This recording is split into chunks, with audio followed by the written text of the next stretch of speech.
There we go.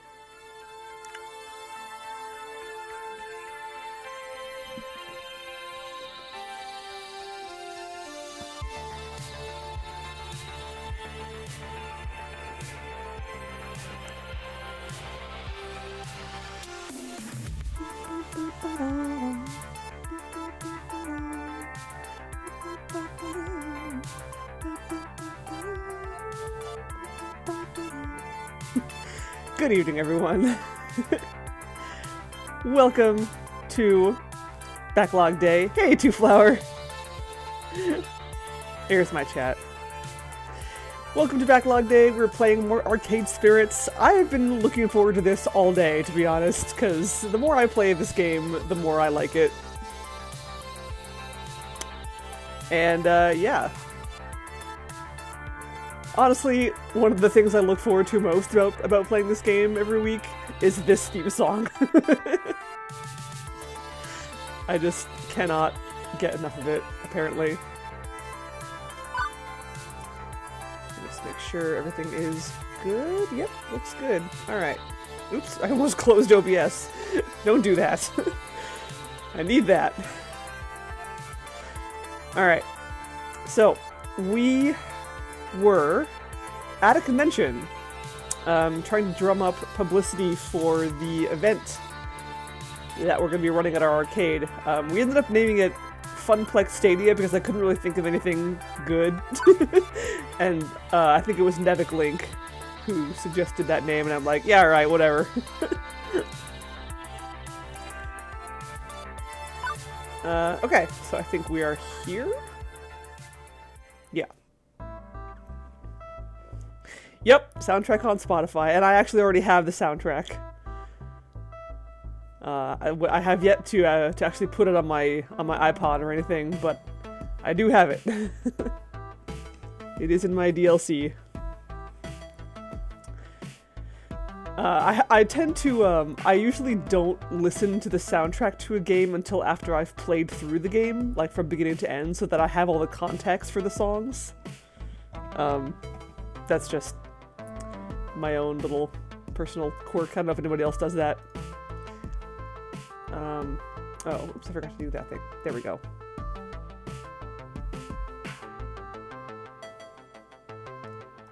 Okay. Let's see. Exhibit Hall B. It very much resembles Exhibit Hall A, where I started my day. Industry types, dealers, swag, crowds.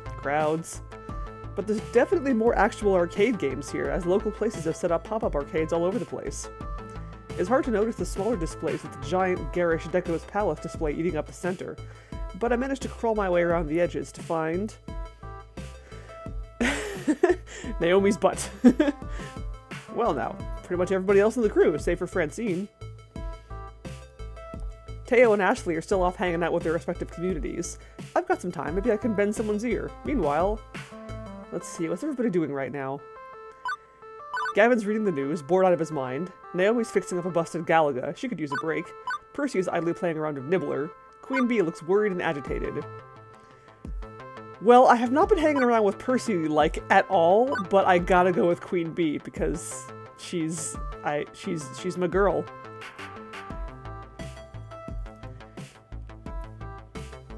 Percy will hang out with you later, I promise.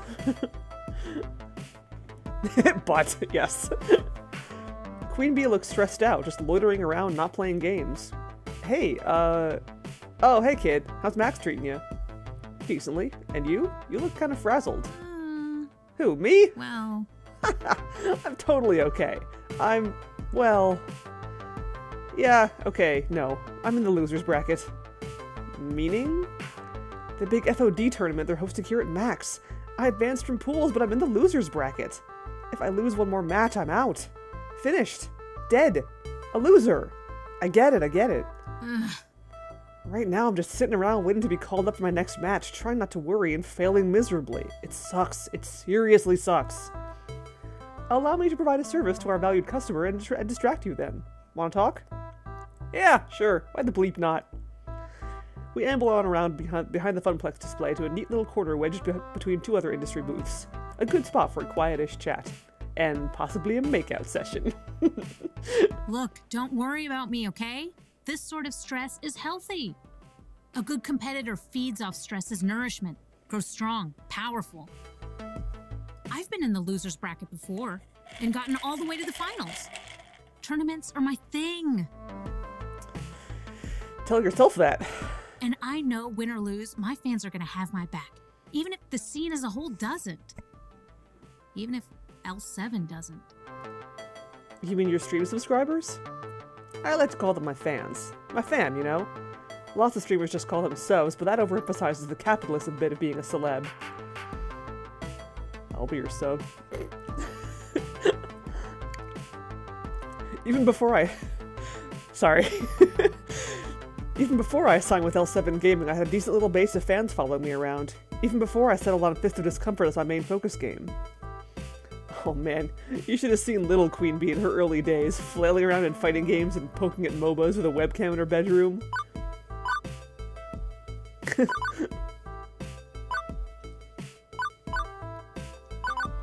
Aw, that would have been adorable to see! I can picture it now, a wee little teeny bopper proto-QB wearing a My Little Pony t-shirt and playing Pokemans on stream. You're not half wrong. Well, no, you are half wrong. They were Teenage Mutant Ninja Turtles shirts, not ponies. But, bleep, you're half right about Pocket Monsters. I got super sick figuring out EV ratings and breeding to get shinies and stuff. As time went on, I solidified what I wanted out of I solidified what I wanted out of my esports career. I developed a good fan base, and they've been solid with me the whole way, rain or shine. So even if I'm having a rough run of it at the Max tournament, I know they'll still be there when I get home tonight. And they'll definitely be there when I'm annihilating the local scrubs at your Funplex Stadia Fist of Discomfort tourney. Iris is lining up the scrubs for you to knock over as we speak. Invitations are in the mail. I know most of the locals. Friends with half of them, rivals with half of them, enemies with half of them. That doesn't add up, but hey, it's more like a Venn diagram. Most importantly, I'll be seeing them face to face, none of the anonymous internet douche nuts I was playing against as a kid. Especially being a young woman playing online, you wouldn't believe the amount of harassment I faced. It was gross. I love that face. That's why I love arcades. Most people don't bleep with you when you were fighting face to face. It takes the anonymity away. Every once in a while you still get a bleep head giving you bleep, but there's a certain amount of respect you get from seeing their faces. We're all in it together. We are family. Packed in like sardines, elbow to elbow, fighting for dominance, but on equal ground. No anonymous jerk-offs, just competitors, putting it on the line. Bleep yeah, kid, I love tourneys.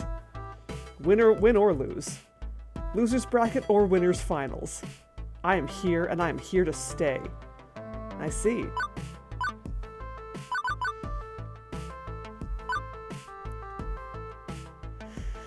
And your fans are cheering you on from afar. And as you lay your opponent out, your braying online audience screaming for blood, you become a Roman gladiator of the 21st century. Oh, damn right! An in-person audience or an internet audience are both cool in my book. Different flavors, but I know they're cheering me on. Well, the smart ones are. As for the dumb ones, well, I lap up their salty tears as I destroy my enemies. Okay, I'm feeling better now. Solid. Ready to go into round 2. Loser's bracket or no, look the bleep out because Queen Bee's coming for blood. When does round 2 start anyway? Real soon now. I think we'll go loiter by the FOD machines in Hall C.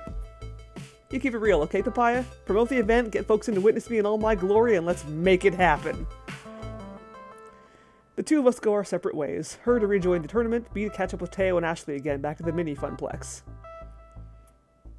Go Queen Bee! Woo! My current status? Sitting. And enjoying it. It took a few minutes of searching and stalking, but eventually I found an open seat in the pop-up arcade. While the sit is satisfying, the rest of everything else is miserable. My feet are sore from walking all over, and I don't remember the last time I ate. I feel dehydrated and have a slight headache from all the noise. And there are still 4 more hours of Max left. Go eat and drink something! Keep water on you, it's a convention! See water, drink water! Oh, if Gavin saw me in my current state. Leaning back, arms at my side, completely exhausted. I can picture it clearly. He'd be looming over me with his dark, unfettered eyes. He would lean in close and frown. Grumbling, he'd say, "Papaya, may I remind you that these seats are for patrons only?" I audibly sighed just thinking about it. As luck would have it, though, Gavin and Naomi are huddled over the Galaga cabinet trying to figure out why the monitor's not working. Freedom. My buns are experiencing the best freedom has to offer. And while my body feels like it could collapse at any moment, I feel good about it. Right? Getting the word out about Funplex Stadia was great. Seeing people's faces light up with excitement is why I'm really here. Plus, watching Teo inspire the crowd was an added bonus. His energy is infectious. I smiled to myself. The pain in my heels and the grumbling in my tummy, worth it. While enjoying the respite, I let my eyes close for a moment. And of course, the second I do that, I hear footfalls closing in. There you are, Papaya! We've been looking all over for you. But we were specifically going to meet back up here, at the Funplex Pop-Up Arcade. Yes, but we didn't expect you to be tucked in the darkest corner of the arcade. I'm hiding from Gavin. He'll put me to work if he sees me. Hiding behind the pinball sheet machines is probably not the smartest choice then. You know how much he loves pinball. Every spare moment he thinks no one is watching him is spent getting that high score. I have so many candid pictures on my phone of him playing pinball. You have to show me, like, right now. Yes! His concentration face is so cute! Before I can even react, Ashley has her phone out and is scrolling through pictures of Gavin. Both look up at me guiltily. Don't we have more important matters? Max is over in a few hours. We will have a lot of work left to do. You're right, Papaya. Please don't tell Gavin. Your secret is safe with me. Right. So, business time. I think I got something. Go on. I have a friend, and she's an indie arcade developer. The new title she's been working on is amazing. It's got co-op, it's got competition, it's got magical schoolgirls. Now you're talking. It's got it all. Wait, I'm pretty sure I've heard of this game. Is it called Magical Moon Cuties? Yeah, that's the one. And she's thinking about premiering it at Funplex Stadia. Oh my gosh! It would be cooler than cool! It sounds interesting enough. Might make for another fun game for people to play. Definitely. My friend is somewhat renowned in the indie scene. That's not how you spell that. And the game's been in development for years. I'm sure it would create some buzz at least. Are you kidding? Teo would be the talk of the arcade world! I do like being the talk of world-sized things. Let's go check it out. I stand up, invigorated by the news. As I start walking back toward the hall with Teo, I hear a call from behind me. Wait! I turn around and see Ashley standing there, fidgeting. Her green eyes are darting back and forth nervously. Ashley? I, too, have a plan. She motions for us to come back towards her, which we do. Huh? What's your idea, Ashley? She puts an arm around Teo and the other one around me, huddling the three of us together. So what I'm proposing might not be the most legal course of action. Do I even want to know? You've seen the huge monitors hanging from the ceiling in the middle of all the major halls, right? How could I miss them? They're constantly bombarding us with ads and false hopes of high-quality convention food. No matter how amazingly tempting that $9 hot dog looks on the big screen, don't even think about it. Exactly my point. Everyone is looking at it. I know a way to sneak into the back area. All we have to do is break into the main communication center and upload the flyer Papaya made into the rotation. Whoa! You want to do what? Shh, keep your voice down, Teo. Unless you want to get arrested for being an accomplice. It's a genius plan. Everyone at the Max will see our name in lights. Okay, so yeah, that's a less than legal way of getting the word out. But I have to admit, you've got me intrigued. And it'll definitely work. But I don't know. Trust me. What about? Of course we need to go in disguise. I'm already nicely disguised, but Papaya would need to switch into something way more distracting. Why more distracting, exactly? To distract from your face, of course. What I'm trying to say is people will remember the costume, not the person wearing it. I've got the perfect maid costume for you. It's from Melee Maidens, the same thing my costume's from. Sweet! Yay! Queen Bee focus story next. Excellent. A maid costume? You want to put me in a maid costume? It'll be fun! And just a ticket for keeping people from recognizing you. But if you don't want to do it, that's fine. I suggest going with Teo instead and letting me take care of the advertising myself. It's cool, I can do it. Hey, Harper! It's also Percy's. Oh. Well, I'm probably gonna play through this game. I'm probably gonna do multiple playthroughs of this game, so yeah, I gotta go with Queen Bee.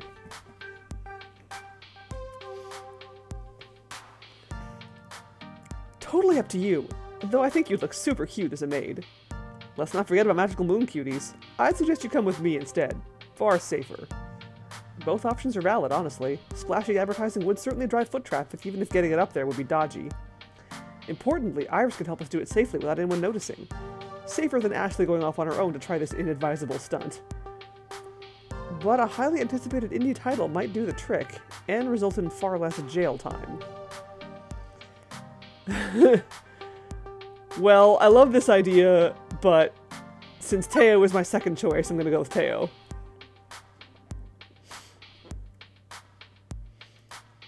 Ashley, you got this. You don't need any help from me. Honestly, I don't feel like getting carted off to jail today. It's not on my scheduled agenda. Plus, I'm pretty sure Ashley can handle breaking and entering all by herself.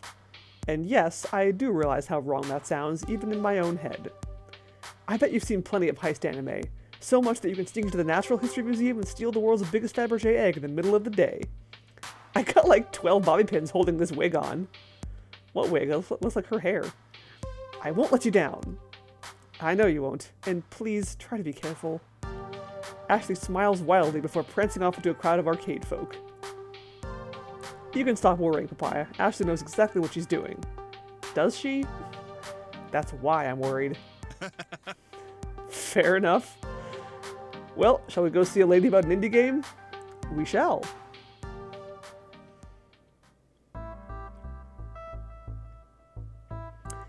As we left the pop-up and traveled deep into the halls of Max, people kept stopping us to say hello to Teo.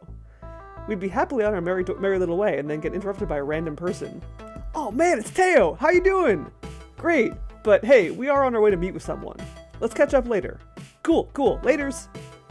And this happened every couple minutes. Walking through the convention floor was like walking through a field of landmines, where instead of explosions, it was uncomfortable introductions to people I will probably never see again. Eventually, Teo leads me back to a section of arcade games hidden behind all the major companies' booths, near where he held his dance flash mob. What they set up here is mostly reminiscent of the rest of Max. Arcade cabinets are closely lined up side by side, making several aisles for gamers to aimlessly wander down. I would have expected to be more used to pushing my way through throngs of crowds by now, but nope. Teo and I force our way through huddled masses of chittering conversations. As I look around at all the different arcade games that surround us, I notice something's off. There are exactly 0 titles that I actually recognize. No Dig Dug, Gauntlet, nor Street Fighter, not even a hint of a pinball game. I'm starting to get concerned. Teo, where in Max are we? This is the Indie Mega Arcade. Well, originally they called it the Indie Mega Arcade Expo, but then IMAX sued them. The what? That didn't explain anything to me. What are all these weird games? I understand nothing. If you'll hush those alluring lips of yours for a second, I'd be more than happy to explain. Okay, I'm hushing now, totally and completely hushed. He's so flirty. Now, where was I? Ah yes, the Indie Mega Arcade is a huge area of Max that showcases all the new and upcoming indie arcade games. Indie developers get a chance to show off their stuff, get useful feedback, and maybe get a few people interested in their game along the way. That's the dream of the indie dev, to make a game that people enjoy playing. I really don't know much about the indie arcade scene, admittedly. Working at the Funplex offers me a crash course in arcade culture. Every day I'm learning about completely new aspects. It does make perfect sense to have an indie game scene, I just never realized that it existed. It's pretty amazing, actually. A community of people who share ideas and a passion. Can't afford mass production runs of games, but they've got a lot of heart, you know? They can't crank out a box for every arcade on Earth, but indie developers are free to make whatever type of game they want. No pressure from a big-name company, either. Complete and utter creative freedom. Really, anyone can make a game if you put your mind to it. In fact, I bet even you, Papaya, could make an arcade game. What say you? Heck yeah! My game would be spectacular.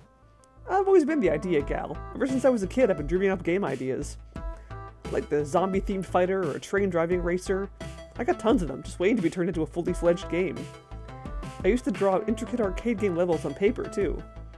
Being surrounded by hardworking individuals at the Funplex only enriched that fantasy. I mean, I can't code or draw, but I can always dream up new ideas. Teo, you don't even know. I've got so many ideas swimming in my head for a game.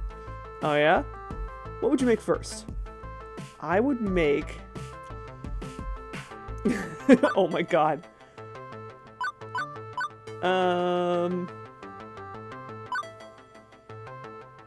Romance game! I don't know exactly how a romance arcade game would work, but I'm all about creating new genres. I was thinking some sort of game where you can date and romance people. Yes! Also, it takes place in an arcade.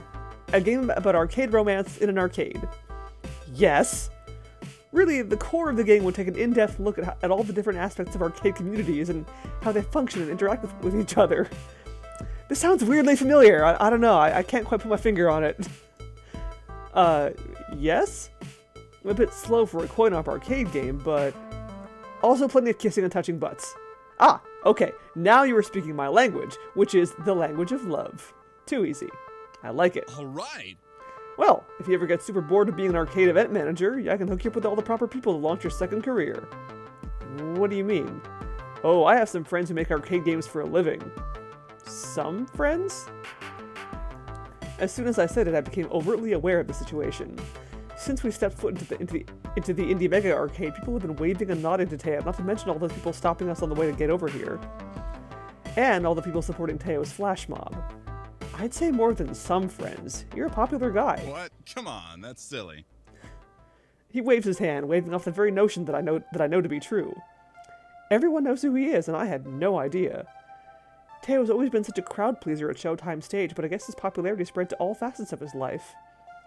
Dance champion and indie arcade scene champion, huh? I try to keep my friends' circles pretty separate. Sometimes it's not always perfect, and they tend to overlap. You know, like a Max. But hey, it's got upsides. All my friends are here. Oops. I dripped tea on myself. No, my tea. The biggest downside of Max is just so hard to see everyone. I never get to spend enough time with them, you know? I got friends here in the Indie Mega Arcade. I got my Funplex crew. I got the dancing community. I just can't see them all. And when I can't see them, I feel like I let them down. I hate having to choose between them. Once again, I've failed my friends. You know, it's a surprise anyone still talks to me anymore. Teo. Teo sighs heavily. His mood shifted from excitement to utter solace. Solace? That is not the right word for what he seems to be feeling right now. Solitude? I'm not even sure what the right word would be. This is the second time I've seen Teo show such anxiety today. Life is not all rainbows and puppies, is it? I can relate to his feelings, though. I've dealt with my own insecurities in my own life, my family notably, and even getting my current job. Sad Teo was worse Teo. As his friend, I must fix this.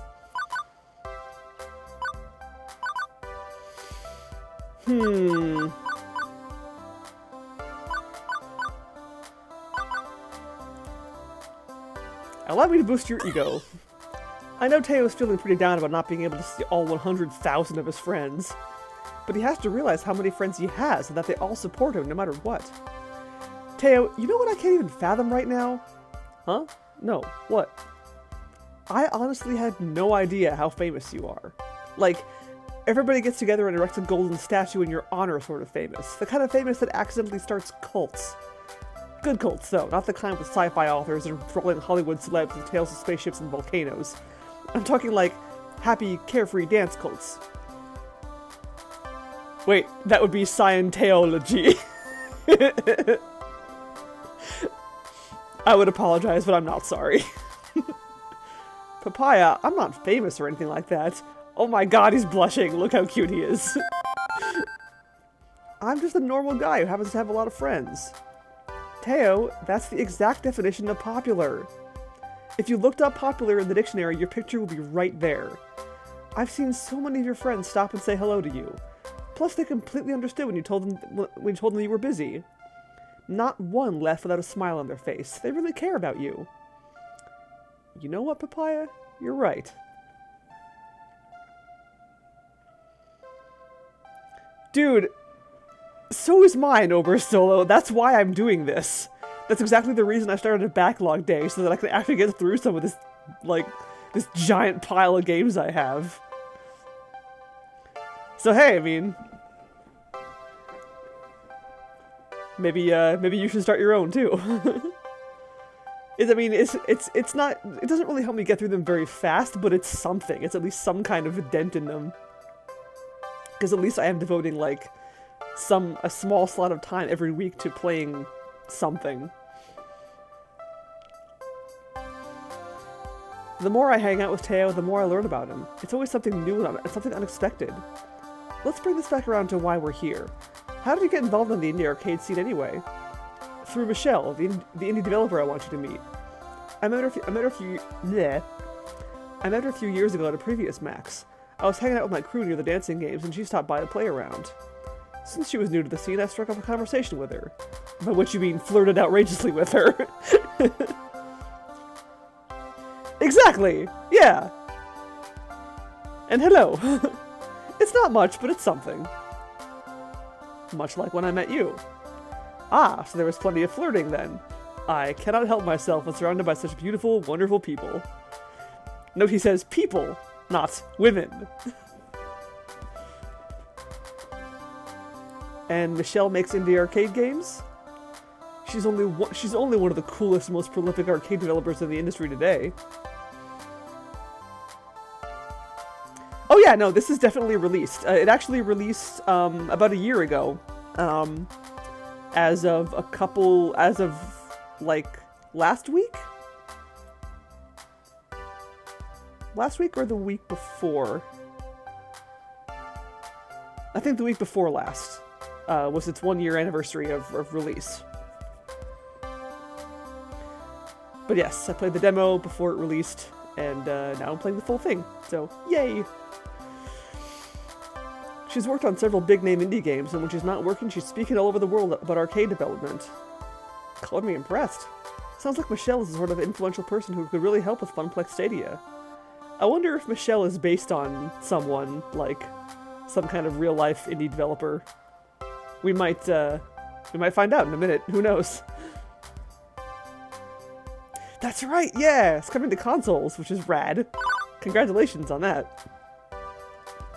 She really is. Hey, there she is. I'm what now, Mateo Alvarez? Oh, Michelle, only the worst person I've ever met.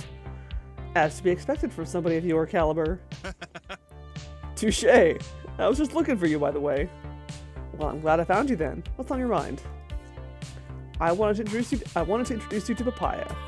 Nice to meet you. The pleasure's mine. It took me a second, but Michelle totally looks like... Uh-oh.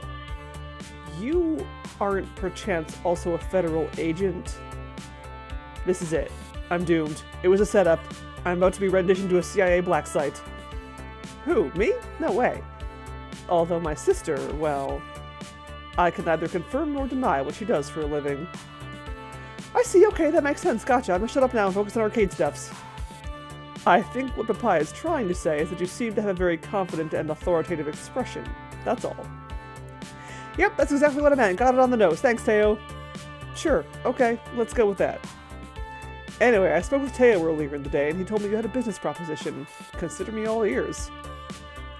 Allow me to elaborate. Papaya here was recently appointed as the event manager for the Funplex. Congrats! That's the cute little mom-and-pop place where Teo gets his groove on, right? I would categorize it as more like a grandma and grandpa kind of arcade. It's not the fanciest one out there, but it's got heart. I like an arcade with a good heart. It reminds me of my youth. The good old days when you walk into your home away from home, quarter up, and enjoy the company. But I digress, getting too swept up in memories. Tell me more about the proposal. Papaya is putting on a special event at the Funplex called Funplex Stadia. It's a celebration of the arcade scene, if you will. Oh, I will. We're going to have high score competitions, esports stuff, mystery game reveals, the works. I'm going all out on it. And Teo, I take it you're doing a dance event as well? He is, but it'd be great if we could add one more thing to the list. Maybe the premiere of a new indie game? Legasp! Could you possibly be my game, Magical Moon Cuties? If you'll allow us the honors. Have I given you the elevator pitch yet? All I know is there are magical schoolgirls and I'm intrigued. It's a competitive, cooperative puzzle game where people have to work together to match all the magical orbs before their opponents can. Think 3-player magical drop, but with combo attacks. Everyone plays as a different adorable magical schoolgirl, hence the cuties part. That sounds better than the last time I heard it. Right? I'm pretty excited to share Magical Moon Cuties to the world. I've mostly been doing some very selective demos for media outlets today, but so far the general public hasn't been allowed to play it. I'm looking for the perfect place and time to release it. Big publicity would mean I might land a manufacturing contract or a publisher, so I can do a wide release. Funplex Stadia might be a good choice for that, but I'm going to need a little more convincing. What else you got? Okay, Papaya, don't blow this.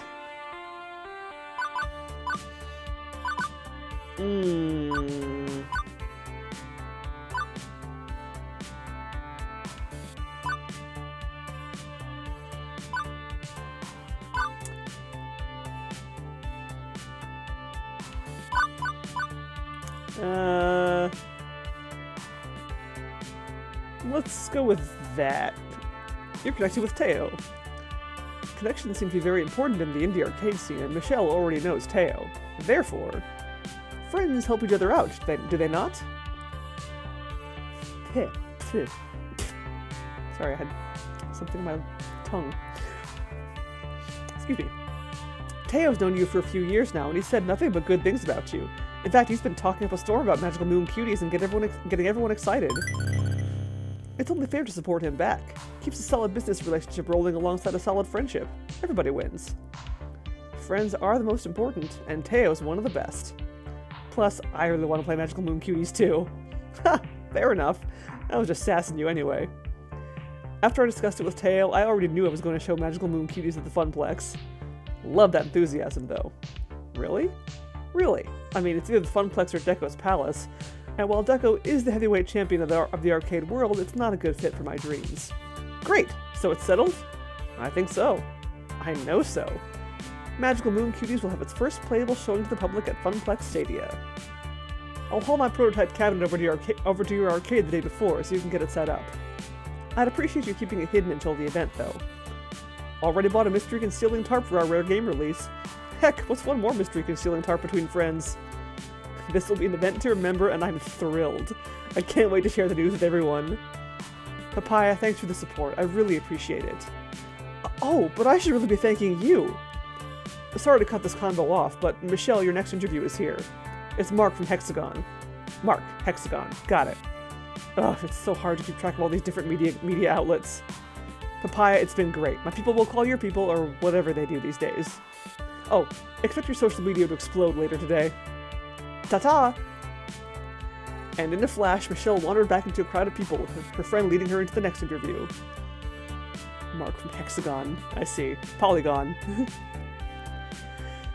Leaving me standing in shock, unable to believe what had happened. A top indie designer premiering at my event. I imagined the adorable smiling faces of anime magical schoolgirls. I could practically hear them cheering me on. I knew everything would be okay. This is my life? Oh, nothing. Just musing to myself. Out loud, nonetheless. No worries, I do that all the time. Mostly when I'm alone, though. Love it. But overall, that went really well. I'm glad that Michelle was really excited to bring her game to the Funplex. Me too. Honestly, I feel like a weight has been lifted off my shoulders. What with you helping me raise the hype with your Flash Dance mob, I feel like Funplex Stadia is going to be amazing. That's the spirit. I never doubted you for a second. I was about to reply with a totally witty retort about doubting in time, however, about doubting in time. However, we were interrupted by the sounds of a bell chime. The hall will be closing in 30 minutes. It's over already? Ah, and I was just getting started. I've barely seen anything yet. I could do this for at least another 4 hours. I am frightened and confused as to how you still have so much energy left, Teo. I amaze even myself sometimes. As for me, I was exhausted, allowing yawns to escape my mouth. Well, I'm officially pooped, and ready to go home. Before you go... Yeah, Teo? Hey, before you go, you wanna, like... Ooh. Maybe go get dinner with me? Huh? Is this really happening? Am I seeing the smooth-talking, witty Teo actually have a loss for words? Yeah! All-night LAN parties, heck yeah. He is blushing, he's so cute! I love him. His face flushed and his consonants stuttered. Holy crap, Teo is actually nervous. I mean, it's been such a long day and I haven't seen you eat anything. And, you know, I'm really hungry, so I figured I'd extend the invitation. No one likes eating alone, right? I realized I was staring at Teo wide-eyed and hadn't really responded yet. I was letting him babble on, trying desperately to keep his composure. I should say something, but I should also be very clear about my intentions.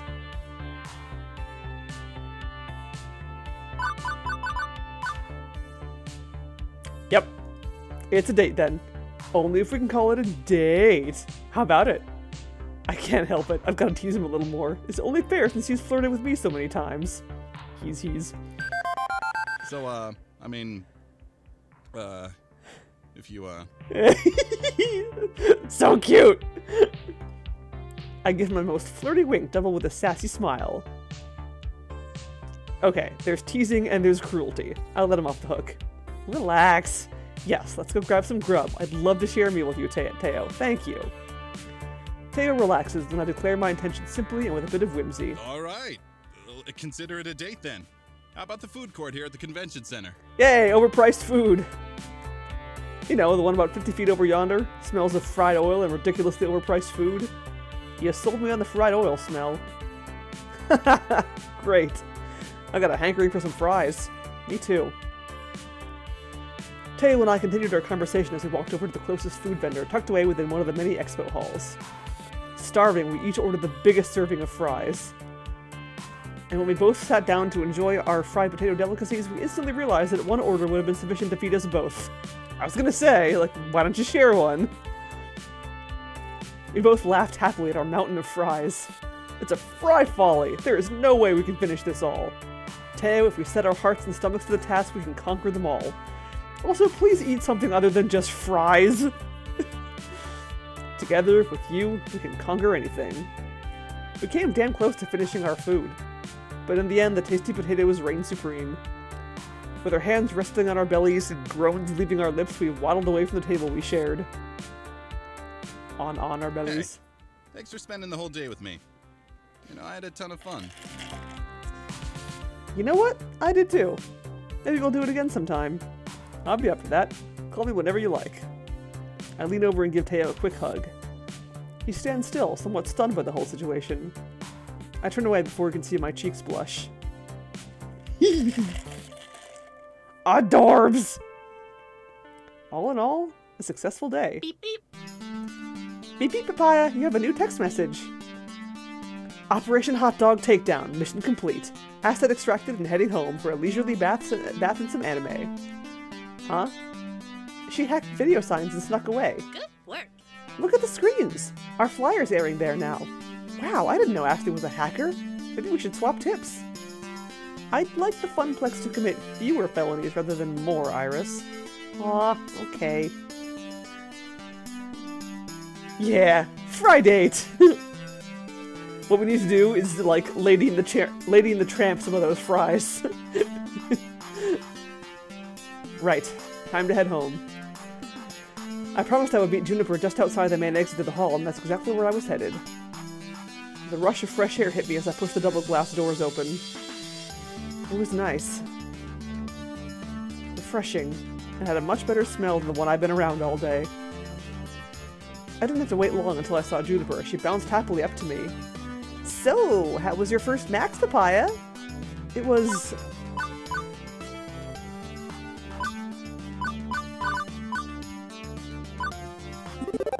The amount of support I got from my friends today was amazing. I know I can always count on them and feel like we've bonded closer as friends. I can't wait to go back next year. As to be expected with a convention. Although in your case, you really outdid yourself and you got smacked with 300% of what anyone else would have, yeah? How do you figure? Well, most people drop by Max, play some games, maybe attend a panel or two, do some shopping. They're here to be catered to. You, on the other hand, were doing the catering. And like any good caterer, that means spinning plates and doing 12 different things at once. You found interesting ways to push Funplex Stadia and promote the Funplex as a whole. You worked your butt off to do it. So rather than attending Max, you were Max. Sure feels that way. I'm totally drained. I kinda envy you, you know? It sounds like you had some great adventures today. Other than designing that flyer. I didn't do that much beyond playing a few games and buying cute t-shirts and stuff. But let me tell you, they are really super cute shirts. I'm glad I could support you though. Even if it was just, you know, like doodling up a flyer.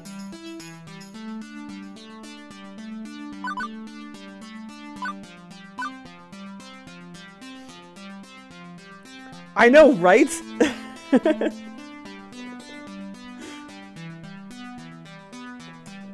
Yeah, running anything is hard work. It's hardly a doodle. You did great work designing it. Hey, don't sell yourself short. That flyer looks super professional. I mean, no fun Comic Sans, but still pretty cool. Thank you. Thanks, Papaya. I really enjoy doing stuff like that. I don't exactly get a lot of opportunities at the office to express myself. Okay, let's get home and get some real rest. We both earned it. In fact, I'd say we took it, Juniper don't, to the max! Ah! Juniper, I love you, never change.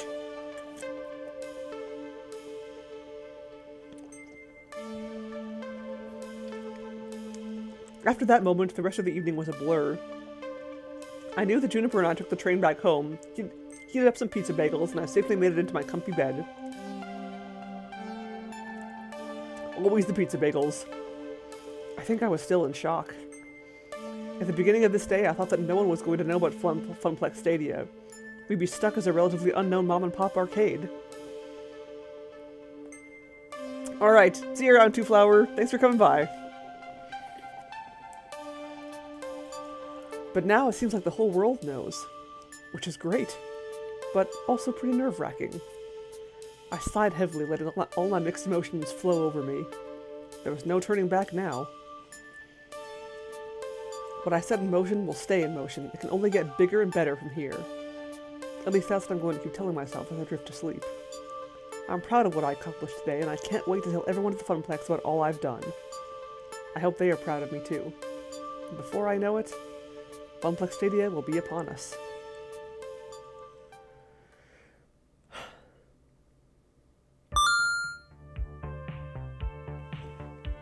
Did I? Oh, okay, good. I thought I might have killed the sound for a second there. Nope, it's still there. You've cleared level 03 of Arcade Spirits. A winner is you. Now let's see your score. Teo's definitely taking a liking to you. Dance Fever.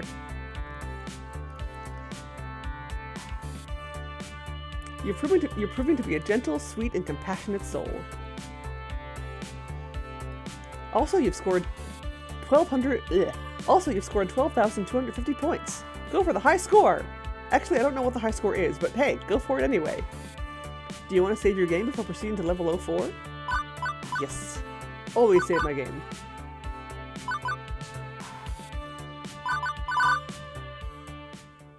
I wonder if we'll get to meet Hamza again. He was awesome.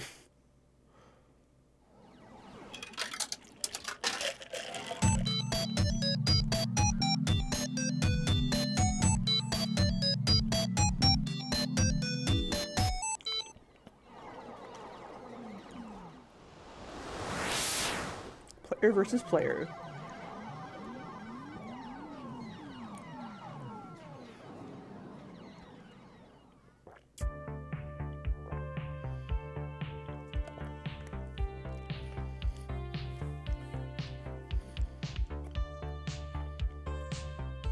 It is the future year 20 bleep bleep, and this is my hour. Sorry. Can't chew and voice act at the same time. Voice act, narrate. Max has come and gone, and we're hoping a good number of the folks we reached out to there will be here today at my big event. Funplex Stadia. This is a make or break moment for me. My chance to put the Funplex on the map. My chance to make something more of this job than a 9 to 5 vacuuming the carpet and looking for missing ski balls. My chance to prove to myself that I can do this. Everybody's counting on me to bring in the customers and keep them coming back for more. Without that, we're constantly at risk of the Funplex shutting down. So, no pressure or anything. Here I am in the break room, psyching myself up, watching the clock. Once the little hand hits the 10 and the big hand hits the 12, Funplex is go. Funplex Stadia is go. I don't want to be nervous. I don't want to be freaking out like I was at Max. I want to face this with absolute confidence. But, well, sadly, I'm me and not someone else. And those old instincts to assume that everything will go wrong, those feelings are still hanging on. Oh man, this is gonna be fun. You ready to make this happen, Papaya? What are you doing in the staff room? No. Yes? You know what? Let's go with yes, even if it's no. Relax. It'll be easy as bleep. I just go out there, kick some scrub ass, and walk home with a shiny plastic trophy. That's what you're doing today. I'm the one wrangling the entire fiasco. Basically the same thing at heart. You go out there and kick ass and walk home with a shiny paycheck. Look, I love the Funplex and all, but let's be real. This will be a cakewalk for both of us. It's just a local tourney, maybe a dozen randos to send home happy. Fantastic. Now put on your game face and let's get to it. 10 o'clock. Time to do this. You can do this, Papaya. And you know what? Even if a family curse makes you fail miserably and crash and burn, at least you can say you took an honest whack at it. You'll never succeed if you don't at least take a few whacks. With that settled, I pushed through the door and out into the arcade.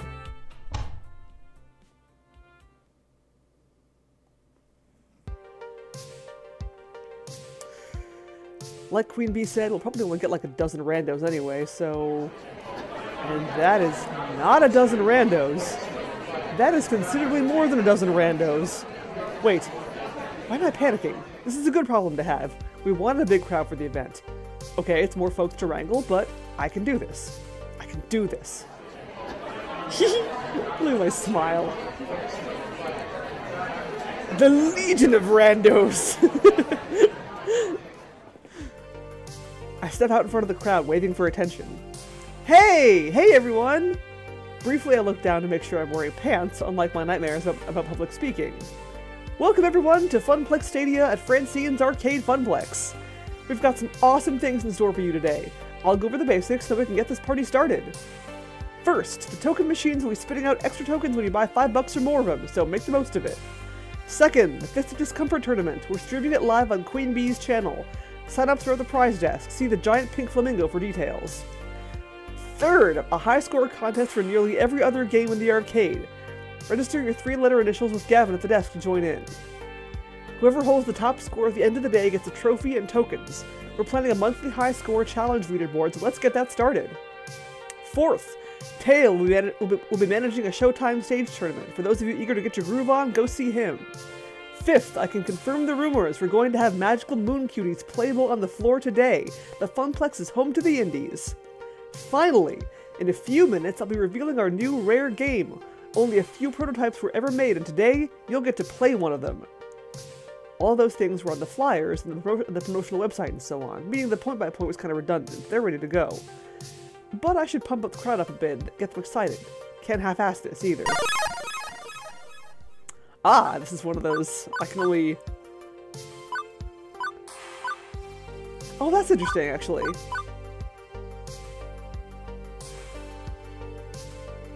I thought I was... Huh, okay.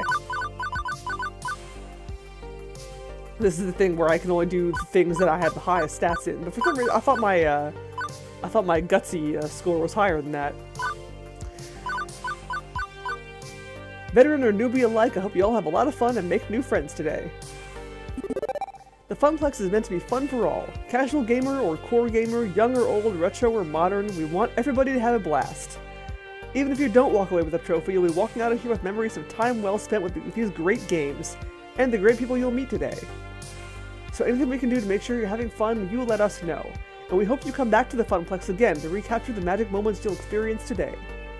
On behalf of the Funplex, thank you for joining us at Funplex Stadia. Now let's get gaming! Yep, that got him excited. Right, okay. Now, it's time to reveal our new rare game and get this show underway.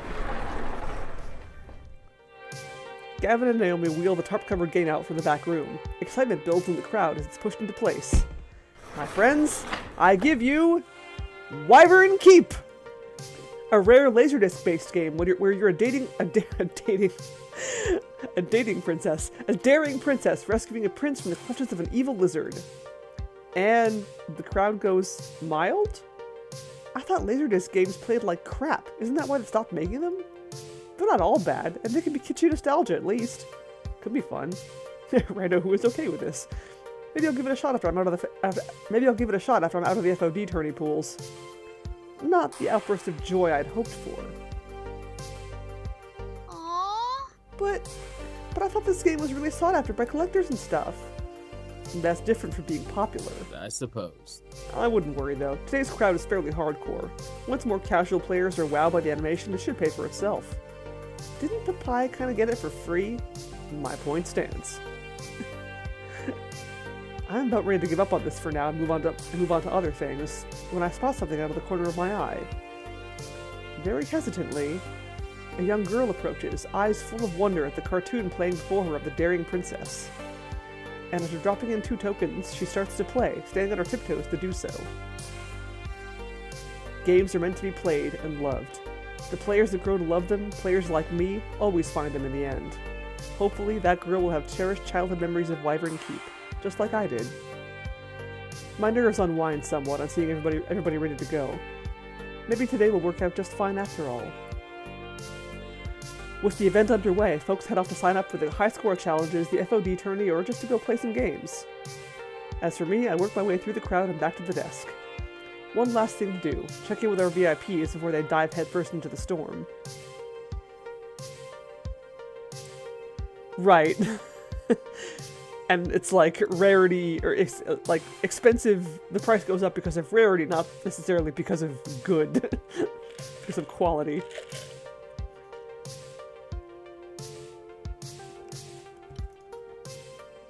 Teo's manning the stage to encourage folks to get silly on the dance floor.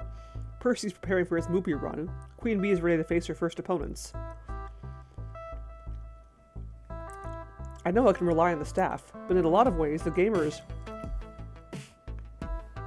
I should really just finish chewing before I talk. The gamers are our star talent for the day. It's their event. I need to support them. For starters, a wave over Teo. Everything set for today's dancing, Teo? In Teo fashion, he winks and gives me a thumbs up. Absolutely. Ready to rock, but can't stop to chat. Running the stage is my focus for the next few hours, and it's going to take every ounce of social juice I can squeeze out. If you need me, check me out during the lunch break, K? Phrasing! And K. Percy, world record time, you up for this? Absolutely. Whoa. Okay, he definitely looks focused today, not his usual softly smiling self. Naomi set up a little camera to record the whole thing. When I start the record, I'll submit it as the new high score to defeat. The culmination of years of effort, all coming to a head. The pressure's well and truly on, isn't it? I can always try another day, yes, but this isn't for me. I mean, it never was for me, but today it's also for you. For the Funplex, you mean. For you. This event is more than a way to put the Funplex on the map. It's like your own personal high score attempt. Chasing a dream, always grasping, just out of reach. I'd hate to let you all down. Morale improvement systems online! Aim the encouragement cannons!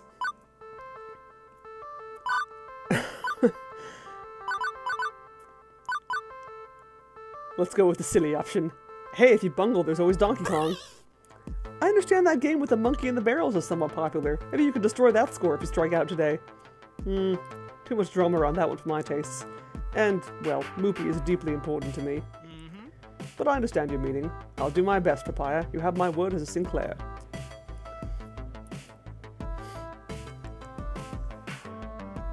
High score girl. No, never heard of that. Percy offers a quick salute, then marches off to war with Mr. Moopy's magic maze, having a seat on his stool to begin the run. Next up, checking in with... What the f? Papaya, what the bleep? Hey, ready for the tournament? Nope, no way. No, I am not ready in the slightest. Not for this. Not for him. Who the what? With a subtle head nod, she indicates a fairly nondescript fellow with a t-shirt and jeans, standard gamer gear. But there's an unusual design on the back of his jacket, like some wide-eyed fanged Oni? This is a local event, right? Funplex regulars, city scrubs, and a bunch of dance maniacs from Max? That's... yes? I mean, Yes, that's what this is. Then why the bleep is the demon here? The who? Hey, listen. Known on Western Shore as the Demon and in his home country of Japan as Kami, he's the top-rated Fist of Discomfort player in the world. As for your question, Miss B, I invited him. What? Ooh. You asked me to handle invitations for the tournament, remember? As part of my helpful assistance in setting up Funplex Stadia. Honestly, I was surprised he accepted my invitation. All the other top-rated pros turned it down flat. He even flew here from Japan on his own dime. Yen. Isn't that nice of him? Papaya, did your magical phone fairy just put me dead in the crosshairs of the greatest player who ever lived? Maybe? Yes, we'll go with yes. Sorry? I am bleeped. I am so completely bleeped. Queen Bee can't be losing morale now, and I can't have my friend so frantic over this. I'm gonna save again.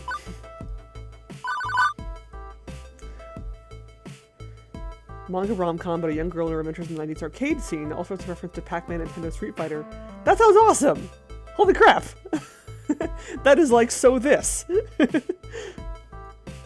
Plus, this is one of the main events, and when she's in top fighting form, she's an all-star entertainer. I've got to pump her up.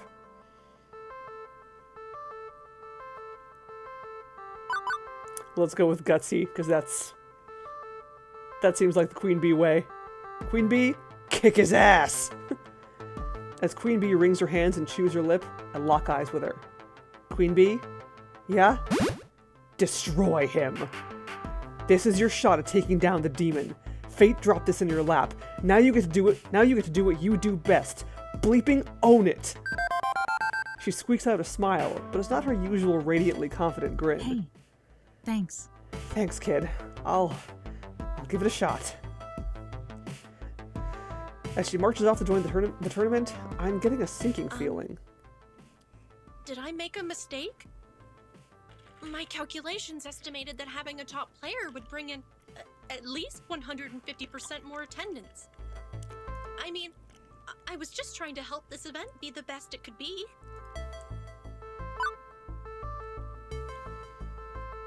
I know, right? There's a lot of work that goes into running an arcade, I guess. You should have consulted with me first. I didn't exactly give you a blank check, Iris. I know I wanted you to handle the petty details, but this isn't exactly a petty detail. I'm sorry. I guess I miscalculated. Jeez. I feel bad about this. I didn't want to weigh down Queen Bee's spirit, but it's good that I feel bad, right? That I'm not making a purely quantitative analysis of the situation.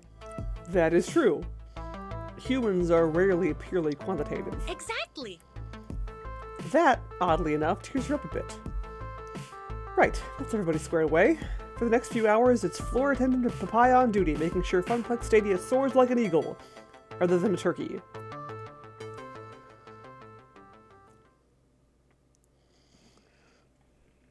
By and large, the event runs itself, or rather, Teo, Ashley, Gavin, and Naomi keep it rolling. My job is to troubleshoot. And boy howdy, is there trouble to shoot.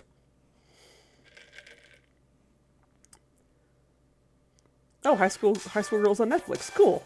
Good to know. Not 1 hour in and we've got problems. Even if they aren't major ones, I don't want even minor problems to mess up this event. Not even one glass of spilled milk. My stress level is so high that I might start bawling at the sight of it. Beep beep. Beep beep, Papaya. Can I be of assistance? I'd like to make things up to you after that invitation snafu. Currently I'm detecting 3 problems for you to solve. Someone beating up a cabinet, a player loudly cursing at a game, and a crowd milling around the vending machines. As floor attendant and event manager, it's my duty to make things right. The crowd's already on edge from all the high-stakes competition. Where do I start, though?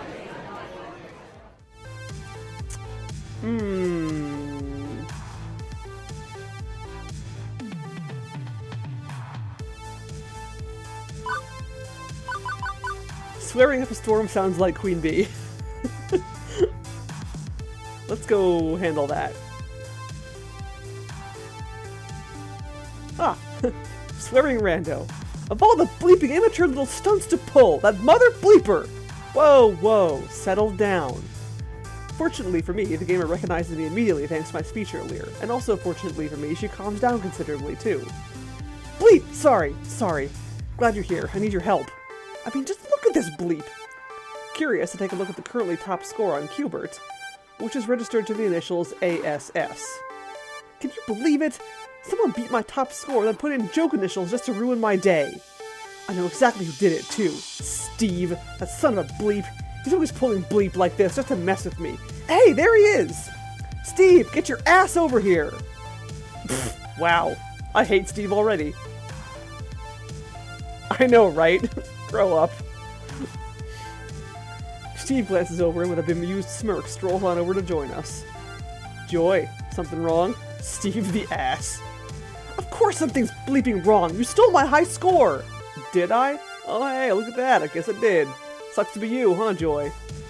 And your initials are? Because I know for a fact Gavin wouldn't have let you register for the high score competition as ASS. So I played a little joke, so what? That's still my score up there. I'm taking home that trophy tonight. Urge to kill, rising. Must control, fist of death. I know, right? Total winner.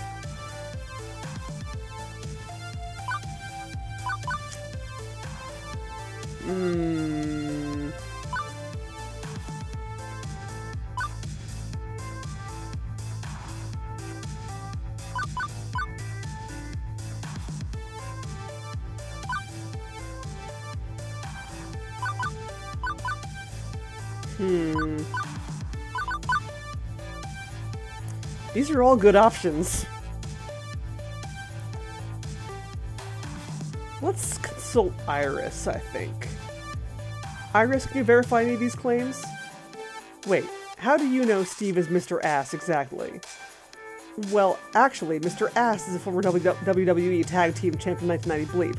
Steve here is decidedly just an ass. And he said that was his score. Yeah, that's my score. What of it? Come at me, bro. We'll see about that. Iris? Iris online. I need you to, like, CSI the situation for me. Ooh, good idea. Tapping into the Funplex security monitor feed now. Zoom and enhance. Zoom and enhance. Of the 5 individuals to play this game during the tournament, none match the physical parameters of Steve. He didn't even put a quarter in, much less take the top score. So you're either a liar or a prankster, and Iris confirmed you a liar. You're out of the tournament. Be happy I'm the one laying this down instead of Gavin. He'd show you the door. What? You calling me a liar? I don't have to stand here and take this crap. You don't want me here? I'll give my business to Deco's Palace. Fine. Good riddance. And off he goes. Maybe I came on too strong, but it's not like he didn't deserve it. Wow, that's some arcade justice right there. Thanks so much. Happy to help. But if you don't mind keeping the swearing to a minimum, we got kids here. For you, anything. No longer swearing, Joy. Thanks, Joy. Another case solved, thanks to Detective Iris and her sidekick, Dr. Papaya. Wait, I'm the sidekick now? And a doctor, don't forget. Well, as long as I'm a doctor. Okay, on to the next problem. The game is afoot. Also, I haven't really used Iris that much. Like, when I had the choice to do so. Actually, honestly, I haven't really had the choice to do so that much anyway. I love Snack Runner. That makes me so happy. Let's rescue the cabinets. Can I feel punching the cabinets? Hey, it's that guy again. This gamer is busy smacking the side of a Wild Rider cabinet. The fake plastic motorcycle handles in the front of the game rattle each time. No, no, no! This can't be happening! Sir, you're not allowed to hit the games. Plus, if Naomi saw this, he'd be as good as excommunicated. Oh, you're that gal I got mad at when the fat dude wouldn't stop playing Moopy, right? Sorry, I got anger issues. I'm trying to work on them. But would you just look at this? All the rotten luck. Dude, if you have anger issues, you need to not be in an arcade. I got the top lap score. I did it! And now the game's frozen, right after crossing the finish line. Honestly, I'm not surprised. Wild Rider is one of our most lost the ability to talk. Wild Rider is one of our most problematic games, constantly freezing or going splat. Naomi fixes it at least once a week. It was made in the early 2000Xs with janky low polys and low production values as a whole. I'm sorry for hitting the game. I guess that was pretty stupid of me, but is there anything you can do to help me keep my score? I've got a real shot at winning this one.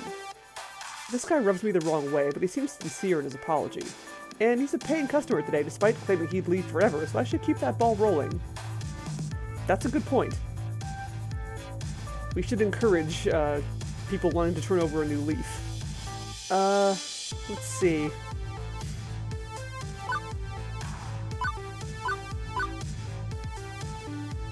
Yeah, let me check with Naomi.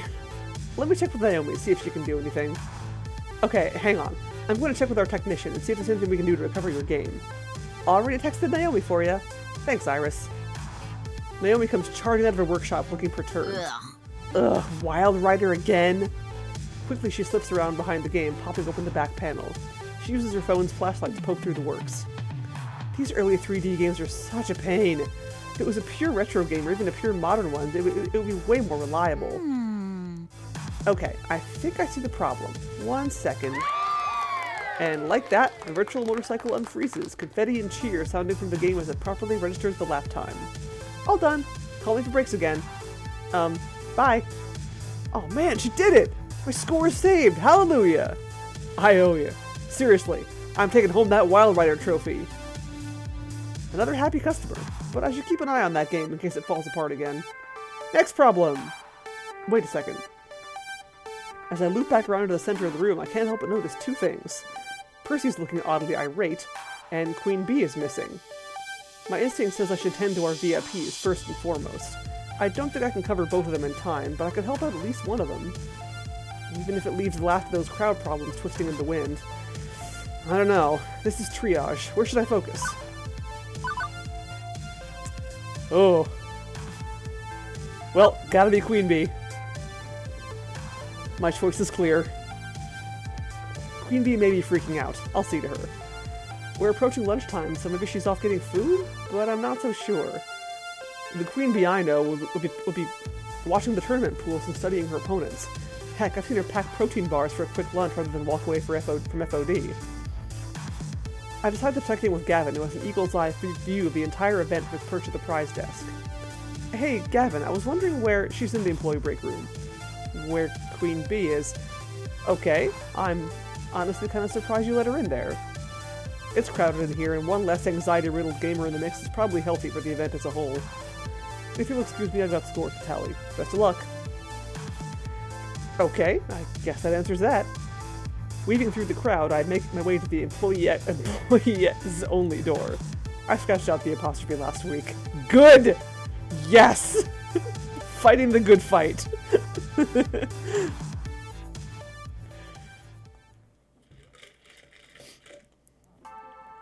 Sure enough, Queen Bee's here, thumbing through her social media feeds. Hey, QB. Oh, hey, kid. So, sup? Oh, not much, really. Just wondering what I'm gonna do after L7 boots me from the team. I lose all my subscribers, and I'm lying downtrodden in the esports gutter begging for tokens. So, not much, really. Okay, I get that you feel the need to hustle 24/7 and that the pressure's on. You're constantly being evaluated and judged, put under the magnifying glass. Is this meant to be comforting? My point is, I didn't forget what you told me before. But isn't this different? You're up against the best player in the world. Who would expect you to win that fight? One loss, that loss in particular, can't ruin you. Queen Bee sighs, locking her phone for now and tucking it away, her face still wrought with trepidation. Look, kid. It's complicated. There's things about L7 that I don't talk about. Some really bleeped up things. It's not just the pressure to perform. It's the pressure to perform perfectly at every second of my career. That sounds toxic as fuck and you need to leave them. It's expectations beyond the norm, beyond what anyone else on my team has to deal with. Simply put, I'm a woman in esports. That is what changes everything.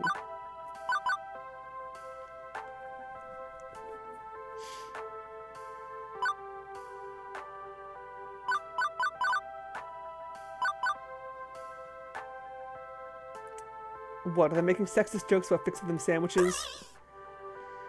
I know pro gamers are into keeping up their energy and stuff, but making sexist comments like that is no joke. Oh, kid, I only wish it was as simple as that. Still, I've got a laugh from her, which I'd call a win. I could easily come back with a few quips of my own to fend off their childish behavior. Like, come back with an actual bleeping sandwich and shove it in their face. Or get 2 slices of bread and hold it up their ears and say, "Congrats, you are a sandwich." Do you know why L7 signed me in the first place? I'm their mascot. The only lady on a male-dominated team. Ah, and thus the name Queen Bee suddenly makes more sense. Although, actually wait, no it doesn't, because most bees are female anyway. Never mind, I thought I had something clever there, but I totally didn't. I was just so excited to be getting a pro contract in the first place that I didn't look any deeper. You know, I really should have looked deeper. If I did, I would have noticed their history. She's not the first Queen Bee, I bet. Women gamers hired and fired over the years, always let go for performance issues. Performance issues, my ass. They have a rotating slot for the obligatory eye candy hire, and everyone knows it. And now I'm starting to hear rumblings about my performance. It's like I'm getting too old for them, and it's time to trade in for a younger, hotter esports star. Ugh, that's gross. And it's not like any of this is in writing. Oh no. They never say why it happens. It's to avoid the legal system, obviously. They blame the gamer every time. Poor performance. But it's as plain as the nose on your face. Instinctively, I go cross-eyed trying to look at my own nose. Well, maybe not my nose. Mine is a work of sublime beauty crafted by the gods themselves. It sure as fuck is. You know, this kind of bleep happens all the time in these sports. Montages and interviews are always focused on me being a woman and not on my skills as a gamer. I mean, it's not just in esports, it's soaked into the entire bleeping gaming culture. Women, LGBT, POCs, minorities, people with disabilities. Basically, everyone who's not the industry's marketing target has to work extra hard to get to where they want to be, and get treated like bleep along the way. I fought tooth and nail to get to where I am now, and to have it be threatened because I don't uphold their sexist standard anymore is, frankly put, bull bleep. So, it's there and it's real, but tough to prove any real allegations. Closest thing I've got to hard evidence is my win-loss rating. It's steady and solid, no performance problems at all. Nope, no way. I don't lose. They can't drop the axe just yet, not until I make a mistake. And, well, taking on the demon and getting destroyed in front of a live-streamed audience at a small event, an event I should be winning hands down, that's all they need to justify abandoning ship. Honestly, I'd have abandoned ship on this team ages ago if not for the fact that I rely on my team's salary to live. I've even had to put up with those L7-sponsored events at Deco's Palace. What a filthy pit of ego and aggression that place is. But without this contract, I'd need, a real job. Like an ordinary pleb. Pfft, bleep that. I'm a gamer and this is my bleeping dream. So I suck it up and endure all the little microaggressions. No way around it now. If I want to keep being a pro, I have to beat the demon. But how do you kill that which has no weaknesses? Come on, everybody has a weakness. What's his? Maybe. Well, maybe if he has a heart attack or spontaneously combusts, being on fire is totally a weakness. Maybe walk me through it. In Fist of Discomfort, how do you counterplay your opponent? I'm utter crap at that genre. Maybe explaining it to a noob will help. She pauses, trying to figure out how to word it on a level that even a neophyte can handle. Let's see. Okay, so there's 3 playstyles in FOD: aggro, mid-range, and control. Put simply, aggro is quick beatdowns, mid-range is balance, and control is long-term planning. In this case, I play aggro, and from what I know about the demon, he's an absolutely perfect control player. He uses elaborate item combinations to stall the game, then seals your doom. And I'm gonna hazard that control beats aggro? Most of the time, yeah.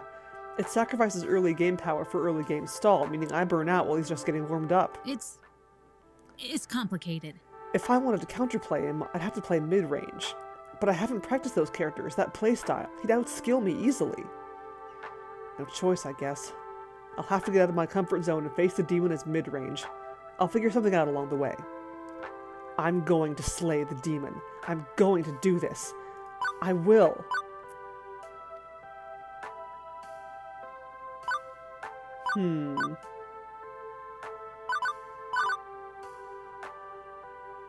Yeah, let's stick with the gutsy. Agreed. It's time to go exorcist on his ass. Then I think it's time to load up on holy water and crossbows and purge this entity from our sacred funplex. Now we're talking. Let's put L7 aside for the moment, because even if I win this battle, I'm leaving them in my wake. But here and now, it's time to focus on the fight. Hey, thanks. Hey kid, thanks.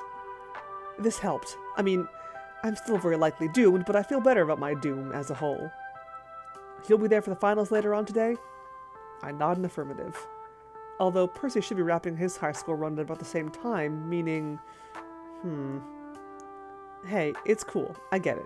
You've got a lot going on. No pressure. Now, you've got an event to manage, and I've got a fight to prep for. Let's both do what we do best. You got it, Queen Bee. She pulls out her phone to do a little research as I depart. Go, Queen Bee! Rooting for ya. Half of Funplex Stadia in the can. Have to go. I've been running myself ragged trying to catch every little problem, and there's still plenty left to do. But no sense not practicing self-care, too. Yes, that is important. It's time to get my lunch on. And while a nice, quiet moment to myself would probably help, what would help more would be a smidge of social interaction beyond crisis management. Percy and Queen Bee are obviously tied up in their own affairs, but everybody else should be open. Who could I lean on in my time of need?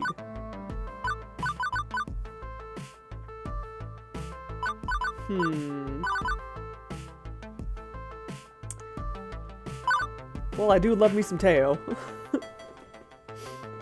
I think I kind of want to, like...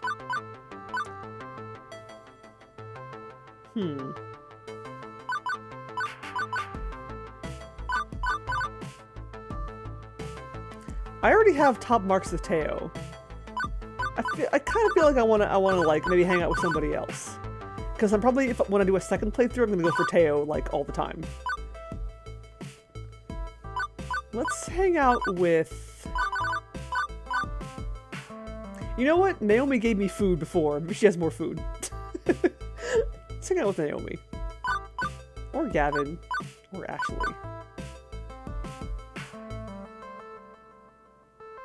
Actually, let's hang out with Ashley, because I feel kind of bad that I blew her off at the convention. Yeah. Ashley just ducked into the employees-only room. I assume Ashley was hiding herself away for a quick break, and I can't blame her. She's been working just as hard as everyone else has. When this is all over, I'm going to need a coma of sleep and a hot bath. But while I dream of better things, let me check in with Ashley to see if I can lower her burden. Oh, hi! Hey, you want to get some... Oh, hey, you want to get some lunch? You read my mind. I am psychic, you know. Whole story, then? To the whole story!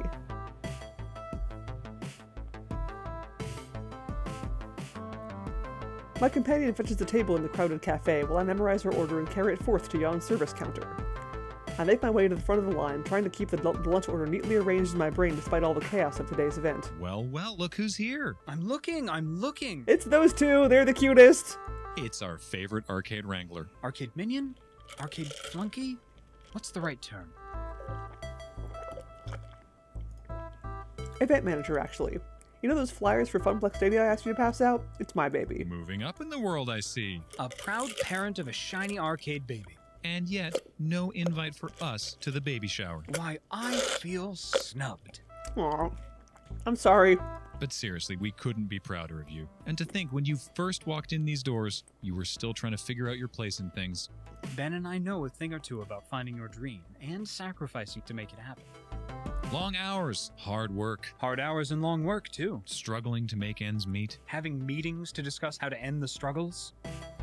Yeah, you've seen the voices in it. There was the whole... Oh, actually, wait, when did you show up? You showed up after the convention, I think. So yeah, there are some lines are fully voiced, not all of them.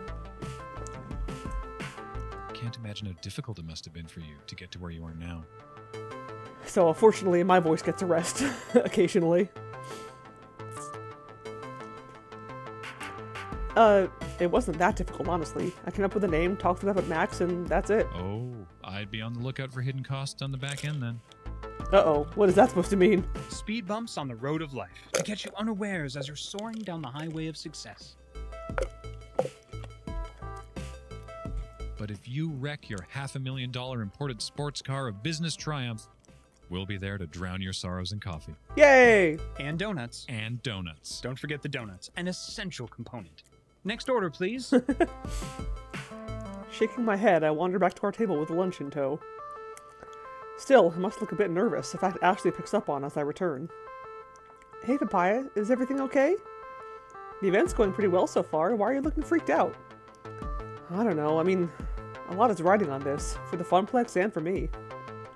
And with Gavin handing me the keys to the kingdom, I'm kind of worried about accidentally locking myself out. If that metaphor made any sense. Hey, I know how those days go. Even I feel lost and confused sometimes. There are days when it's especially rough.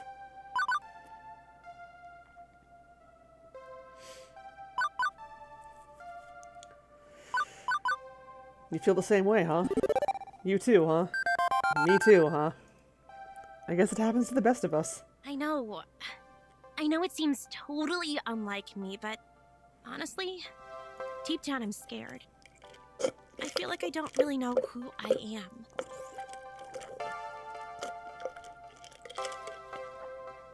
Every time I look at myself in the mirror, I don't know who this person is who is staring back at me. I mean, in my heart of hearts, I know I am Ashley Wolf, but that's all. What makes up Ashley Wolf? Who am I? Who am I really? That's what I'm searching for. Ah, there's something there in the whole, like, cosplay thing. Dressing up as all kinds of different people to find out who you really are inside, or something like that. Other people have said it better. That took an unusually serious tone compared to Ashley's usual chipper attitude. And I can't say I entirely get what she means about not knowing who she is. Well, no, I kinda get it, considering I don't know what I want from life. What you want and who you are often linked ideas, right? But Ashley looks so forlorn, I can't just sit by and say nothing. I won't let this silence drown her out. She is very pink, yes. Is that why you cosplay? I wonder if Ashley uses cosplay as a way to help explain her world, to discover things she couldn't obtain without it. Cosplay helps you find what you were looking for, right? Ashley looks shocked and slightly embarrassed. I just realized she has a flamingo as a belt buckle. I think I've been staring at that belt buckle this whole time trying to figure out what it is, and it just hit me that it's a flamingo head. I thought it was like a weird Pokeball or something. Whoa, how'd you guess? Are you psychic? You have to tell me if you're psychic. Those are the psychic rules. No, it just makes sense, I guess. We all have our masks, do we not? Yeah, we do. When I reflect on my life, I really do love cosplay, and I love the rush it brings. I get to be whoever I want, whatever I want. I can be a starship captain, an elf, a giant pink flamingo mascot even. I don't have to worry about Ashley, I can focus on being someone else. I feel awkward in my own skin. When I'm in costume, I feel like I'm at my fullest potential. I feel comfortable. But I think cosplay has really helped me understand some things about myself that I couldn't see before I started doing this. I just want to be able to love the person I am when I find them. Knowing you, I think you'll do just fine there.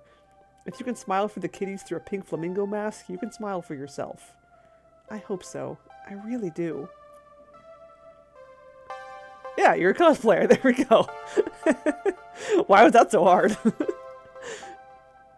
Ashley looks off again longingly for a second before snapping back to attention. Oh my, I've just talked your ear right off. Beep, beep. Beep, beep. Lunchtime is over, Papaya. Right on time. Hey, thanks for listening, Papaya. I mean it.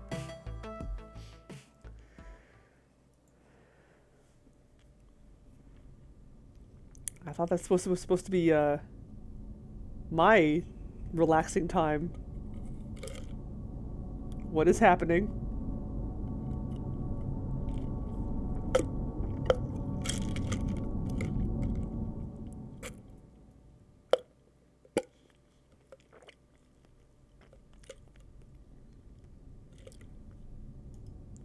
Oh. Okay. I was supposed to click. The next few hours pass quickly. With renewed confidence, Percy's deep into his world record run and performing admirably. He's intensely focused on that score, inching ever closer, while Queen Bee effortlessly destroys locals on the path to her inevitable showdown with the demon. Myself, I float through it all, taking care of little problems while keeping an eye on both of them. But as the event winds to a close, all eyes are on our two main events, and the very real possibility of our local heroes falling apart at the finish line.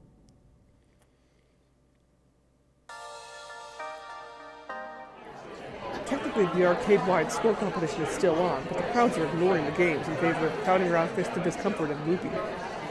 Percy's been on a solid run since his earlier fumbles. Queen Bee's been effortlessly destroying all competitors, as expected. But the demon has been matching her game for game, destroying all his opponents as well.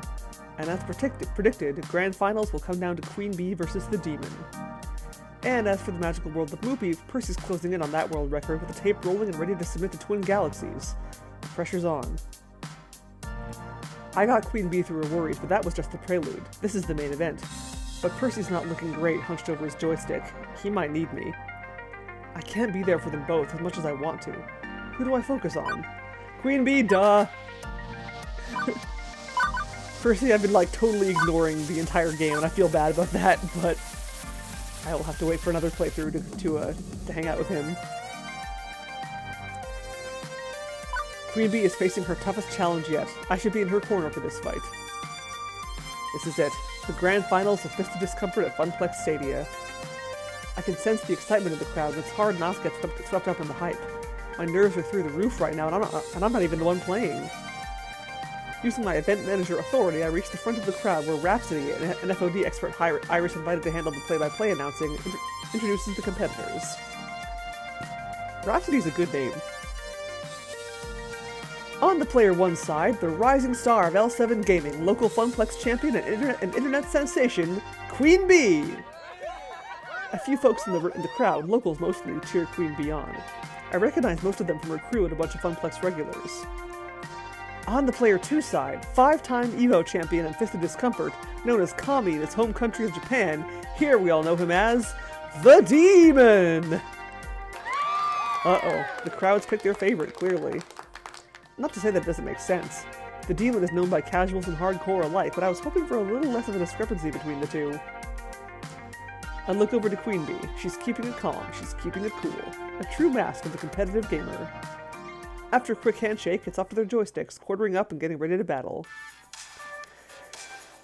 My fellow gamers, this is the grand finals here at Funplex Stadia. Let's hear it for our competitors! Woo! It is Daigo!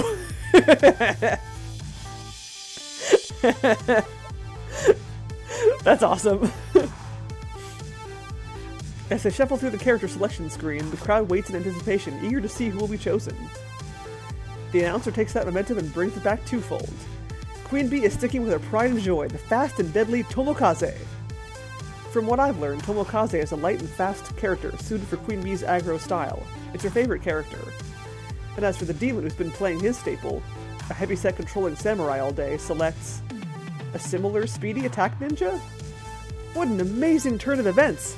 The Demon completely strays from his normal character roster and chooses Silent Blade. This is completely unlike anything we've seen the Demon do today. What an exciting matchup, one you won't want to take your eyes away from. Wait. This doesn't make sense. Queen Bee explained all this to me. The Demon plays slow, control-heavy characters that drag the game down to their level for an eventual defeat. But now he's playing aggro? With characters locked in and maps set, let's not delay this match any farther. The countdown's 3, 2, 1. Also, didn't Queen Bee say that she was going to play mid-range? Not aggro? And begin! Oh wow, that's cool.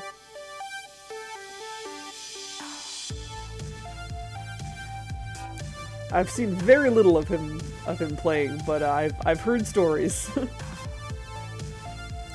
Right out of the gate, the Demon comes at Queen Bee with a ferocity I haven't seen since Queen Bee's usual matches where she charges head-on into her enemy. Right out of the gate, the Demon attacks Queen Bee with a ferocity with the likes I've never seen. with a ferocity the likes of which I've never seen. Like a cheetah, the demon spares no time, running straight towards his prey. The demon has completely ignored the ninja creep waves. He's taking full-on minion damage, and he's not even phased. Wrong, phased. It's F-A-Z-E-D. That is a major pet peeve of mine. In fact, he's not even stopping to buy items. Our champion from Japan has only one thing in his sights, and that's Queen Bee. Okay, yeah, this is bad. He's playing aggro. He's playing a faster aggro than Queen Bee, rushing her down before she can get her bearings. Maybe they fell through solid matter. Yes. Alright, let's go with that. It's not much of an edge with the demon risking everything like that, but it's just enough of one to keep her from finding her footing. Normally these matches go on a good 5 or 10 minutes, but he's already put Queen Bee down once, then mauled an allied sensei while she was respawning. I try to make myself heard over the crowd.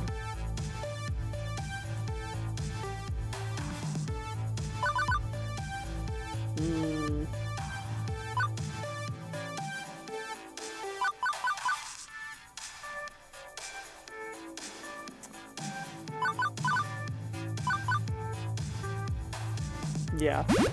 Kick? No, it's no good. She can't hear me.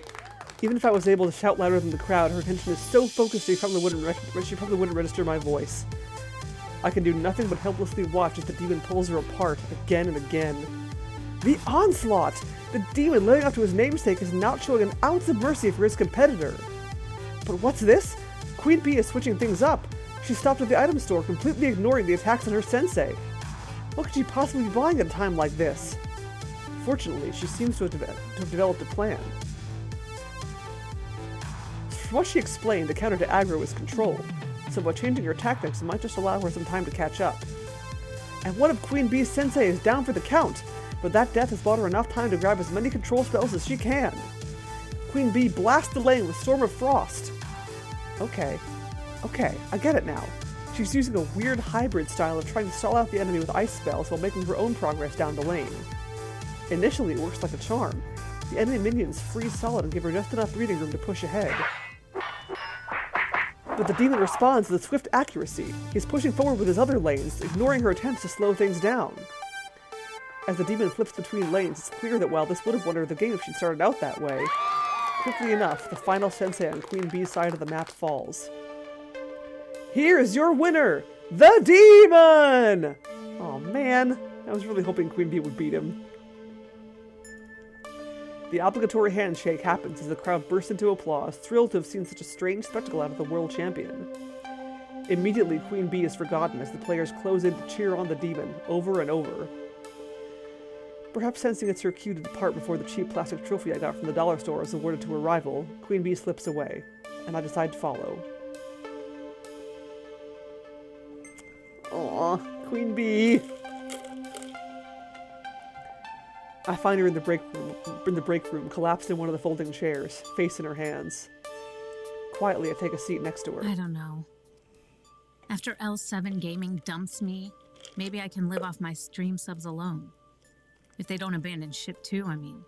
Maybe cut my living expenses a little. You know, move back into my parents' house, things like that. If worse comes to worse, maybe Naomi will carve out the insides of an unpopular game and I can sleep in there.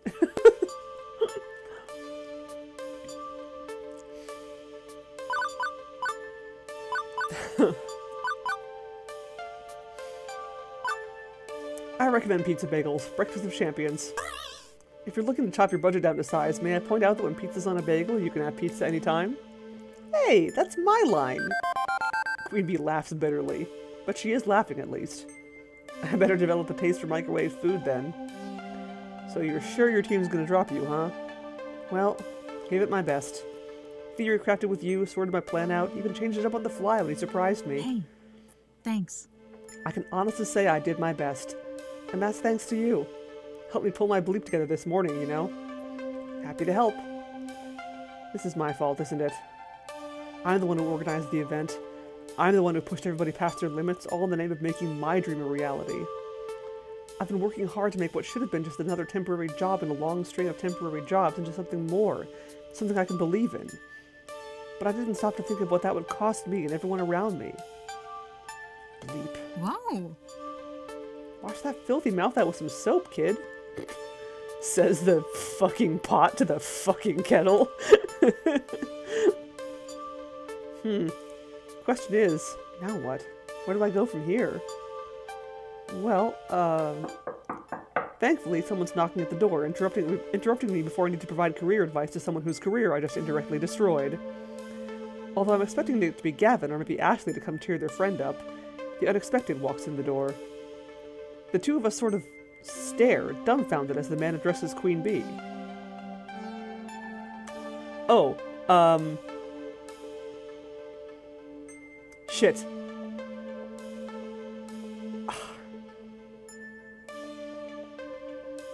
Damn it, I used to know that! My Japanese used to be good enough to read that. It's something shimasu ka? Daijoubu? Are you okay? I think, wait.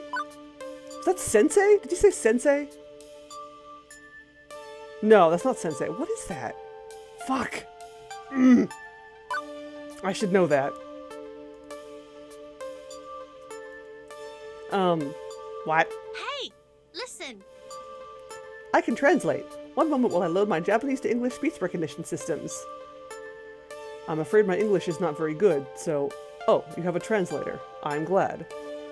Iris repeats everything we say back and forth. With a little patience, the conversation flows a bit easier after that. I wish to thank you for teaching me today. What the? For what? The bleep does that even mean? Are you mocking me? Maybe I was right. I think that maybe that did say sensei. He was actually calling her sensei. That's rad. Iris probably softened that a little in the translation, but combined with Queen Bee's expression, the demon seems to get the real gist. Not at all. I wish to thank you for teaching me your unique fighting style. Both Queen Bee and I look very confused. I have been watching your stream for a year now, but watching it is not the same as facing you in combat. From that one battle alone, I have learned a great deal. If you will allow it, I would enjoy learning more. I clearly have a great deal of work to do to master your style, as you saw today. Didn't we just see him pull you apart limb by limb? Queen Bee's expression softens and she playfully punches me in the shoulder. Way to rub it in, kid. But that's not even what happened. I honestly thought you were watching the match. I was, but I'm still confused. He played sloppy as bleep. The reason I lost was due to surprise. He took more risks out there than I did, relying on the fastest, hardest aggro style imaginable to win before I could react. Even in aggro, you don't come blitzing off the gate without buying a single item. Not unless you're willing to bet it all on that strategy. I was overly eager to show you what I have learned. I won, yes, but I cannot be results-oriented in my thinking. I believe we could learn much from you, Queen Bee-san. Come again? Okay, who's we, exactly? Myself, the Kami of Japan. Onslaught-san, the Kami of the NorCal scene. Fausta-san, the Kami of Germany. We are assembling a team, winds that blow from all directions at once, carrying with them wisdom from across the arcade world. A diverse team, 4 players, by players. But we require an aggro-style champion, a Kami of the East Coast scene in America. We would be deeply honored if Queen Bee-san joined us. Rad! As he offers a deep bow, neither of us know quite how to react to that. Queen Bee speaks up first. Hold on. You're offering me a job? That's why you came here? I have been scouting for talent to complete our team, but I've yet to meet anyone quite like you. You are intense, wild, daring, and exactly what we need.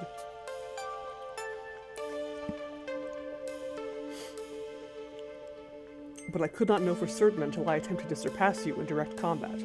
I attempted, and I failed. Winning the match is irrelevant. My play was insufficient. However, if you wish to remain loyal to L7 Gaming, I will understand. Them right in the ear. I mean, let me look into my contract situation and square things away first. But, you know, I'm interested. Yeah, interested. I almost barely saw the hint of the possibility of a glimpse of a smile on the demon just now. And it's gone. Thank you. Please take all the time you require. Fate willing, we will welcome you as one of our 4 heavenly kings. We will at last have found our queen. With that, he offers one more bow and promptly turns to exit. Whoa. Holy bleep. Kid, do you know what this means?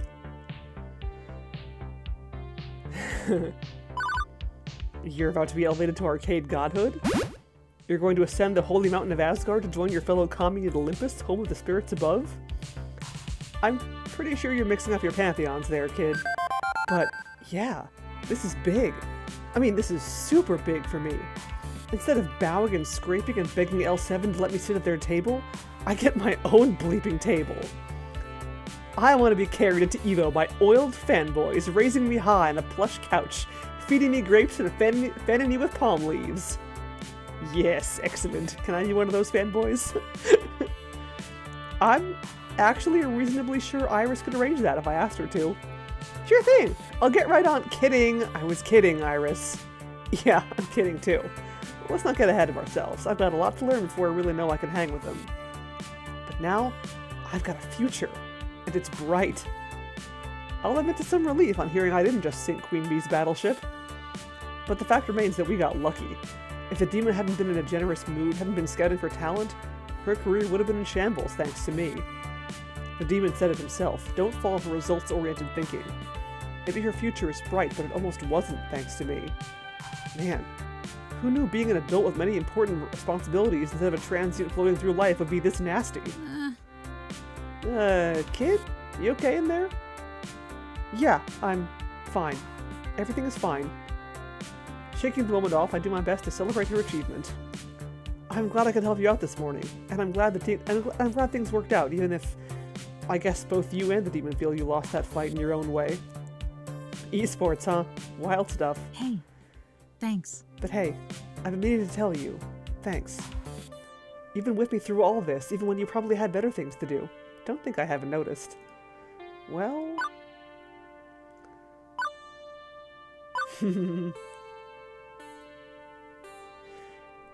I'm ready to enjoy that ride, if you'll have me along. I'd love to spend more time with you. I'm drawn to you, Queen Bee, and your adventurous, carefree attitude. I just hope you'll entertain the thought of including me on that wild ride. Oh, well, well, well. This is an interesting development. I was wondering when you'd find the guts to flirt with me properly. It only took you a few months. I'm glad to see my patience hath been rewarded. Hell yeah. But we really need to work on that delivery. It was cute, but wild ride? Honestly? I think you would have done better just looking up cheesy pickup lines on the internet. Alright, we'll do that next time then. Queen Bee smiles and laughs happily. This is the first time I've seen her genuinely relax and be at ease with herself all day. It warms my heart and I smile along with her. We can talk more later about the complexity of emotions and proper conduct, but for now, let's just enjoy this quiet moment between us. It's been a hell of a day, and I could just use a hug from someone I care about. Ah, now she's blushing! She looks toward me and gently closes her eyes. I can tell how pooped she is. I open my arms up, and with the utmost grace, Queen Bee crashes into my embrace. For a long moment, it's just the two of us, enjoying the silence and each other. Alright. I should go rejoin the party. They do need her royalty to grace them with her presence. Will you escort me, Papaya?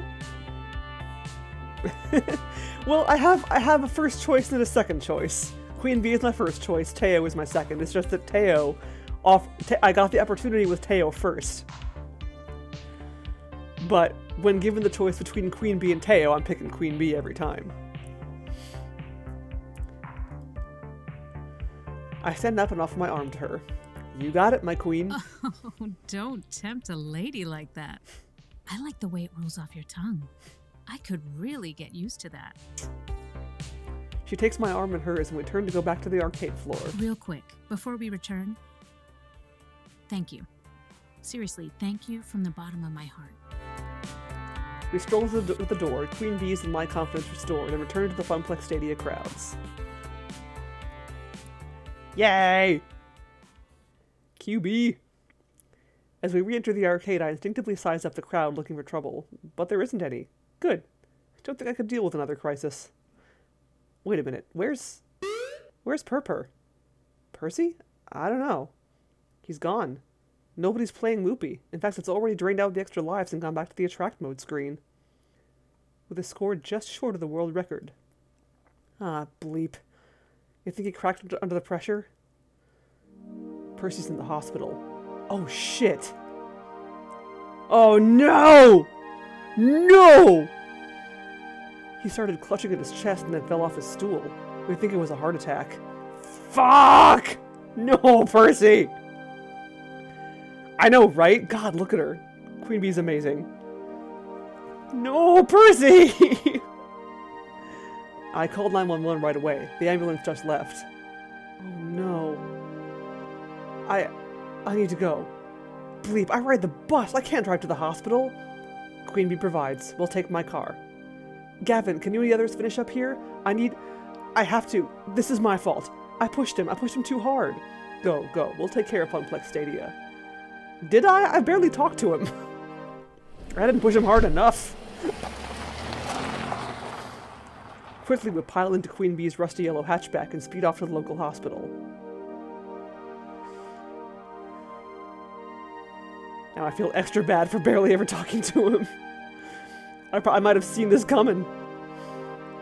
The hours growing late, but we managed to find his room just before visiting hours are over. And inside, lying in a hospital bed... Oh, hello there. Wasn't expecting visitors. How do you do? Is the event going well? How do you do? Seriously? How do you do, Percy? Exactly. What's going on? Are you okay? Oh, tosh, it's nothing. Just a heart tremor. Wasn't even a full arrest or anything. They're keeping me overnight for observation. I'll be back at the Funplex before you know it. Still a high score to defeat after all. Are you bleeping kidding me? Purper, come on! You're hooked up to an ECG! I can see your heartbeats! It's not nothing! I was going for the kill. I was not trying to kill him! I swear. It's just a little issue, that's all. A medical mishap which runs in my family. Wasn't quite expecting it to accelerate this quickly, but that's life, isn't it? So, it wasn't stress-related? Well, probably didn't help. But can't say I was feeling sharp as usual this morning. My fault, really. All my fault.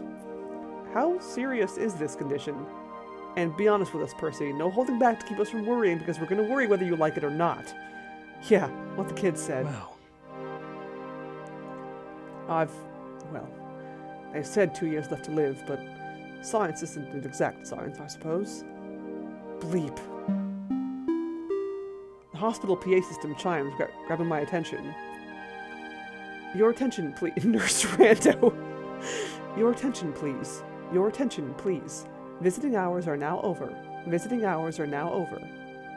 Suppose it's time for you two to head on home. And don't you worry about me. I'll be out of here in the morning. Probably take a break from Loopy for a time, but I'll pop by the Funplex all the same. Only if you're sure, Percy. You know me, love. I'm an optimization expert, and my way of keeping calm through this silliness is to optimize the happiness I can find with the time remaining to me. And that means the Funplex. The Funplex. Percy! Cocky bastard! Yeah. Queen Bee offers me a ride back to the Funplex in her car. I've still got an event to wrap up and then a bus to catch back to my apartment. Neither of us really feel like talking on the way there.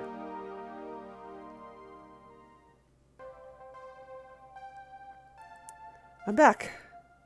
Not that there's much to come back to. Excuse me. All the plastic trophies I picked out for the high score contest are gone, along with their winners. Looks like everybody's closing up shop. Ashley tidying up a bit. Naomi literally having fallen asleep at the prize desk. And Francine up way past her bedtime, squinting at a computer printout. Hello, dearie. Ah, there you are, Papaya.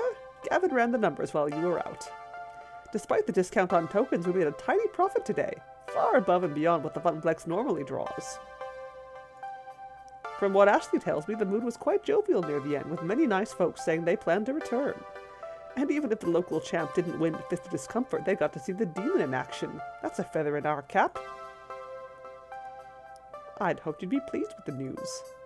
This is what you wanted, yes? To put the Funplex on the map? Business is going to be just peachy now, especially with more lovely parties like this one. Yeah, okay. Sorry, I am happy about it, just...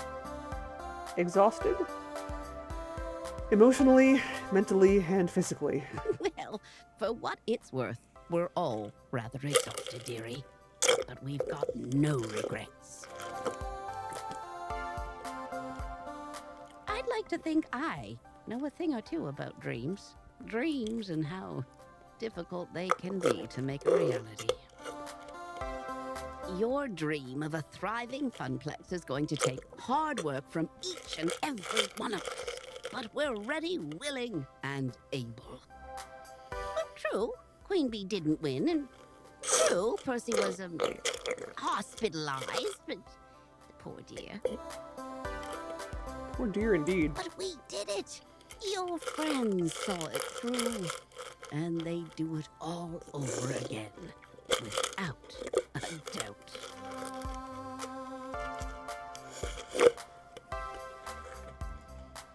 I nod, a bit numb to it all. I'm sure I'll feel like $1,000,000 tomorrow when Percy strolls back in and smiles, and Queen Bee is sporting her fancy new team jacket. When the daytime crowds are thick with newcomers, happy to be playing the games they love, when I really get to see the effects of what we accomplished.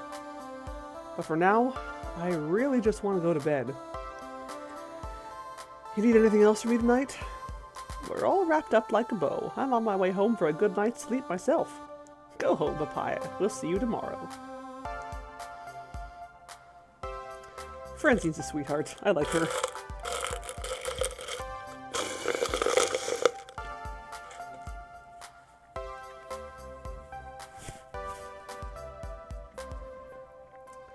I turned the keys in the lock, slumping into the apartment. Hi! Papaya, hi! So, how'd it go? Was Funplex Stadia every bit as awesome as the awesome poster I designed for it? The players went home happy and business is booming. Hooray! Why don't you look happy? It's been a long day. Well, okay. Honestly, Papaya, you're an inspiration to me. You had the guts to chase your dreams. It's tough work, but I knew that Iris could find you something you'd love. And I've been wondering if I should follow in your footsteps. You want to become an arcade czar? No, silly. I mean, just try to find something to do with my life other than make coffee for executives and file their paperwork. I've got it! Like that poster! I could try to be a graphic designer, maybe. I've always loved doing stuff like that. What do you think? Except that following your dreams can run you ragged like it did to me today. It could nearly torpedo your future. It could even kill you. Is it worth it? Is it really worth all the trouble?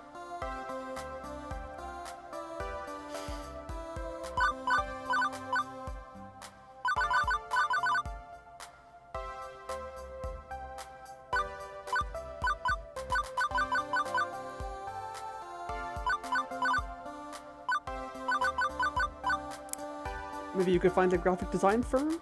Francine's right. I chose this path. I chose to make my life difficult in order to make my life into something. Juniper's helped me out along the way, and I should help her in turn, but with an edge of pragmatism. I'm not gonna lie, becoming an artist wouldn't be easy, not by a long shot. How about splitting the difference?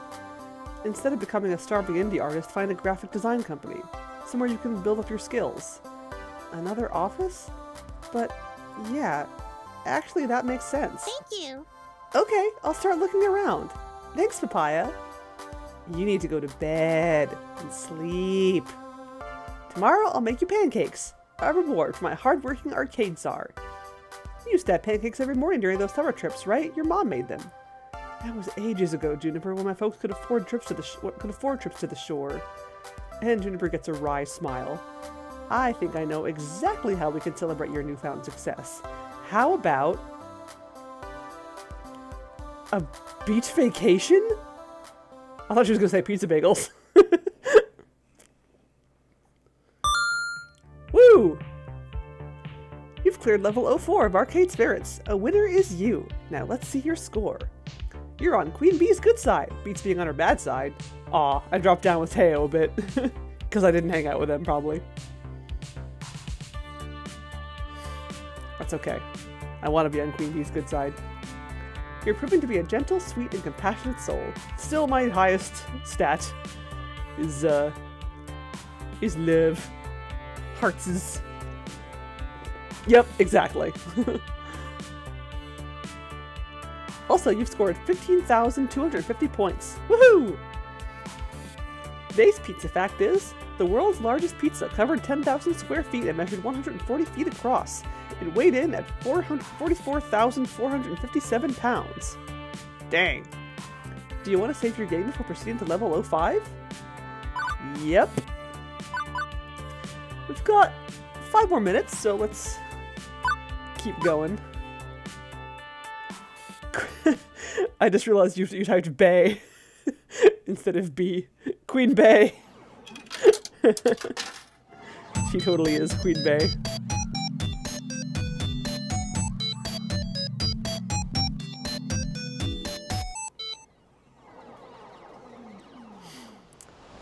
Under the boardwalk. This is gonna be the, I believe this is gonna be the bathing suit, episode. The hot springs episode. It is the future year 20 bleep bleep, and romance is in the air. Or, at least, romance will be in the air if Iris has anything to say about it. Also, I'm not actually in that glorious 20 bleep bleep neon metropolis today. I'm about 134.7 miles south of it. Beep! That's much better. Ah, just smell the sea salt, the saltwater taffy, the baking hot sands. Saltwater taffy. It's just like I remember. You've never been to Flotsam Beach before, Juniper. Well, it's just like I remember you remembering it was then. Definitely. This is definitely one of my better ideas. Top 10, maybe even top 5 ideas. What a fantastic way to celebrate your success at the Funplex. As a reward for your hard work, you return to the beach where you first played Wyvern Keep, where your family spent their summer vacations. Oh, how sentimental. My heart. I can't. I feel the need to say something pithy and dismissive in the face of her unrelenting cheer, but to be honest, I'm definitely smiling. This place holds so many dear memories for me. Before my parents lost their jobs and we began the downward spiral of bad family luck, we loved coming to Flotsam Beach. And coming back here for sure is a treat. Yes! This place is great! Sand and sea and that boardwalk! All those little shops and the best fried food the East Coast can provide, and arcades aplenty, and seashells and airbrush t-shirts and plastic sunglasses and Stinks Fry Dogs, Yoshi's Pizza. The only pizza within 2 miles? I want to see it all! I want to do it all! I think you're more excited about this than I am, Juniper. You're excited too. Don't deny it, Papaya. Later! Okay, I'm gonna go get changed into my swimsuit before the others get here. Be right back! The others. Right. That was the second part of Juniper's plan, see? But this wasn't just a treat for me, but for everybody associated with the Funplex. We'd have to drive down here in groups and pay for our own hotel rooms to keep the costs down, but soon enough a Saturday outing for all staff and VIPs had become a reality. It was real sweet of her to include everyone in on the trip, too. We worked hard to make Funplex Day a success. I certainly couldn't have done it without help from my friends. Are we gonna get to see Francine in a bathing suit is what I want to know. Within the next hour, there'd be 9 of us bouncing around in swimsuits, making sandcastles and buying cheap souvenirs and playing seaside arcade games. And hopefully not accidentally drowning in the riptides as my inner lifeguard felt need to warn. One day of fun in the sun for everyone. And as for this evening... Beep, beep, beep, Papaya! Well, Iris had other plans for me. Well, have you decided yet? Have you? Time's running out, you know. With a sigh, I pull out my phone, summoning my digital Jin. And why is time running out, exactly? I've run the numbers and calculated a 99.97% chance of romantic success if you take your special someone on a moonlit seaside stroll. That's like her favorite number, 99.97% chance. It's the perfect confluence of all predicted event vectors that will lead you to love and happiness. Thank you for the host. Wait, was that a host? I think that was a host. I just missed what it was. Yeah, that was the host. Thank you for the host, Jade Farrow. Much appreciated. Although I'm about to stop, so... it'll be like a 1-minute host. But thank you anyway. Romance is in the air. Right now, all I feel is slightly overheated. I need to go change. Yes! Yes! Good! Put on your sexy swimwear. It'll improve my projections. Whoa, Iris. Getting a little thirst from you over here.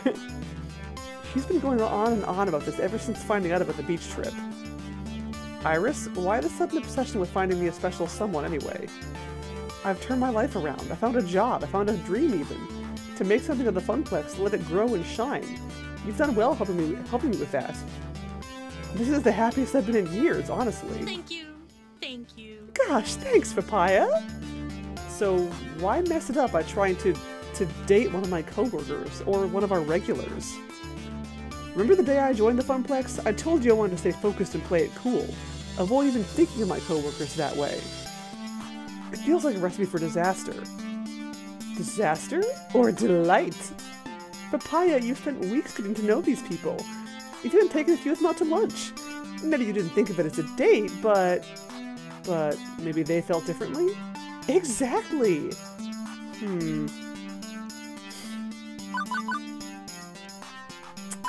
Well, I already have decided who I'm going to approach. What if I just make things awkward for everyone? I'm already super close to all these people. Closer than I thought I'd be when I first took the job. Do I really want to rock the boat by flirting with a friend like that? The warmest hearts can be found first in friendship, I say. You already know these people. You care for them, Papaya. Don't deny it. And I'm thinking they care for you too. And if it doesn't work out, that's okay. We're all adults. We can deal with that. I don't know, man. I've seen that go bad. My sources say yes. Trust me, Papaya. This is your moment. But you don't have to decide right now. In fact, you shouldn't. Take the day with all your friends to really think about it. After dinner, I'll finish my number crunching and we'll have your final relationship scores. That'll help guide your decision. Let's take a look. Behold, weeks of emotional data fully analyzed. I bet you'd make an excellent player too for Queen Bee. She'd be happy to beat you up too. In Fist of Discomfort. Unless you're both into that, I mean. So, that's it? It's decided? No. The points are just a guide. And it's not like I'm gonna force you to woo someone just because they're your top match. I still need to calculate how well your personality matches what they're looking for. That'll net you bonus points. Okay. Consider it food for thought, you know? And you've still got the rest of today to see who you're a good fit for. Maybe cram in some more time with them. Anyway, keep an open mind, yeah? By the way, according to GPS, your potential romances will be here in less than 2 minutes. Have fun! Okay. I hastily jammed my phone back in my pocket before anyone could hear that. Dang it, Iris, I could have just chillaxed by the sea. Maybe found that old arcade where I once played Wyvern Keep and had a pleasant time. Dang it, Iris. But now I need to be sizing up romantic partners? Although, maybe there is someone I've been getting close to. Someone I think I wouldn't mind being closer to, in fact.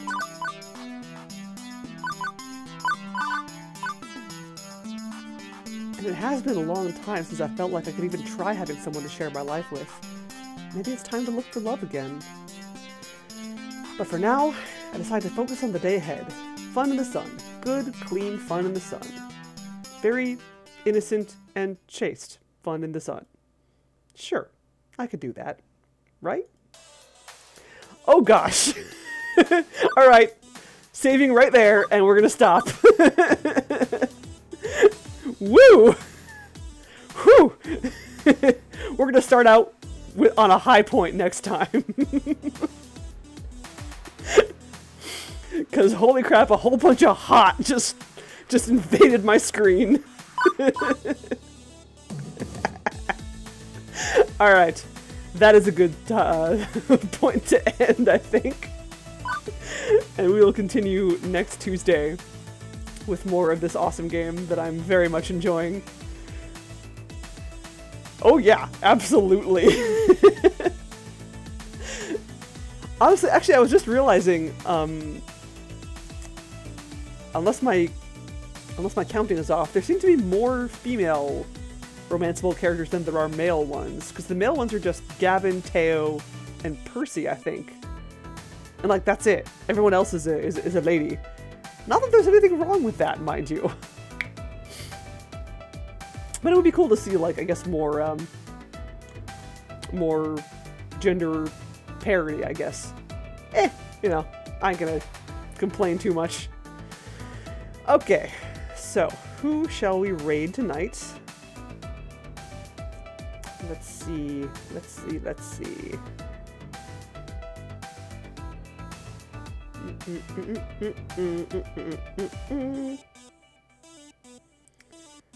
What the heck are you streaming?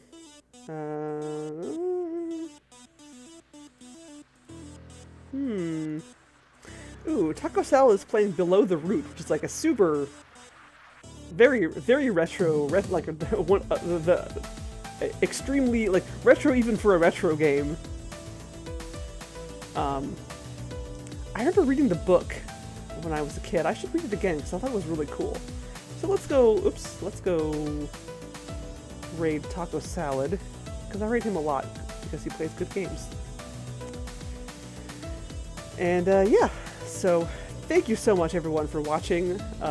Looking forward to more of this next week, and tomorrow will be more Recettear as usual. And next Monday we'll continue Kyrandia 2, and next Tuesday more of this, like I said. So yeah, definitely looking forward to the obligatory Hot Springs episode of this game. Should be fun. Thank you everyone, I will see you tomorrow. Good night!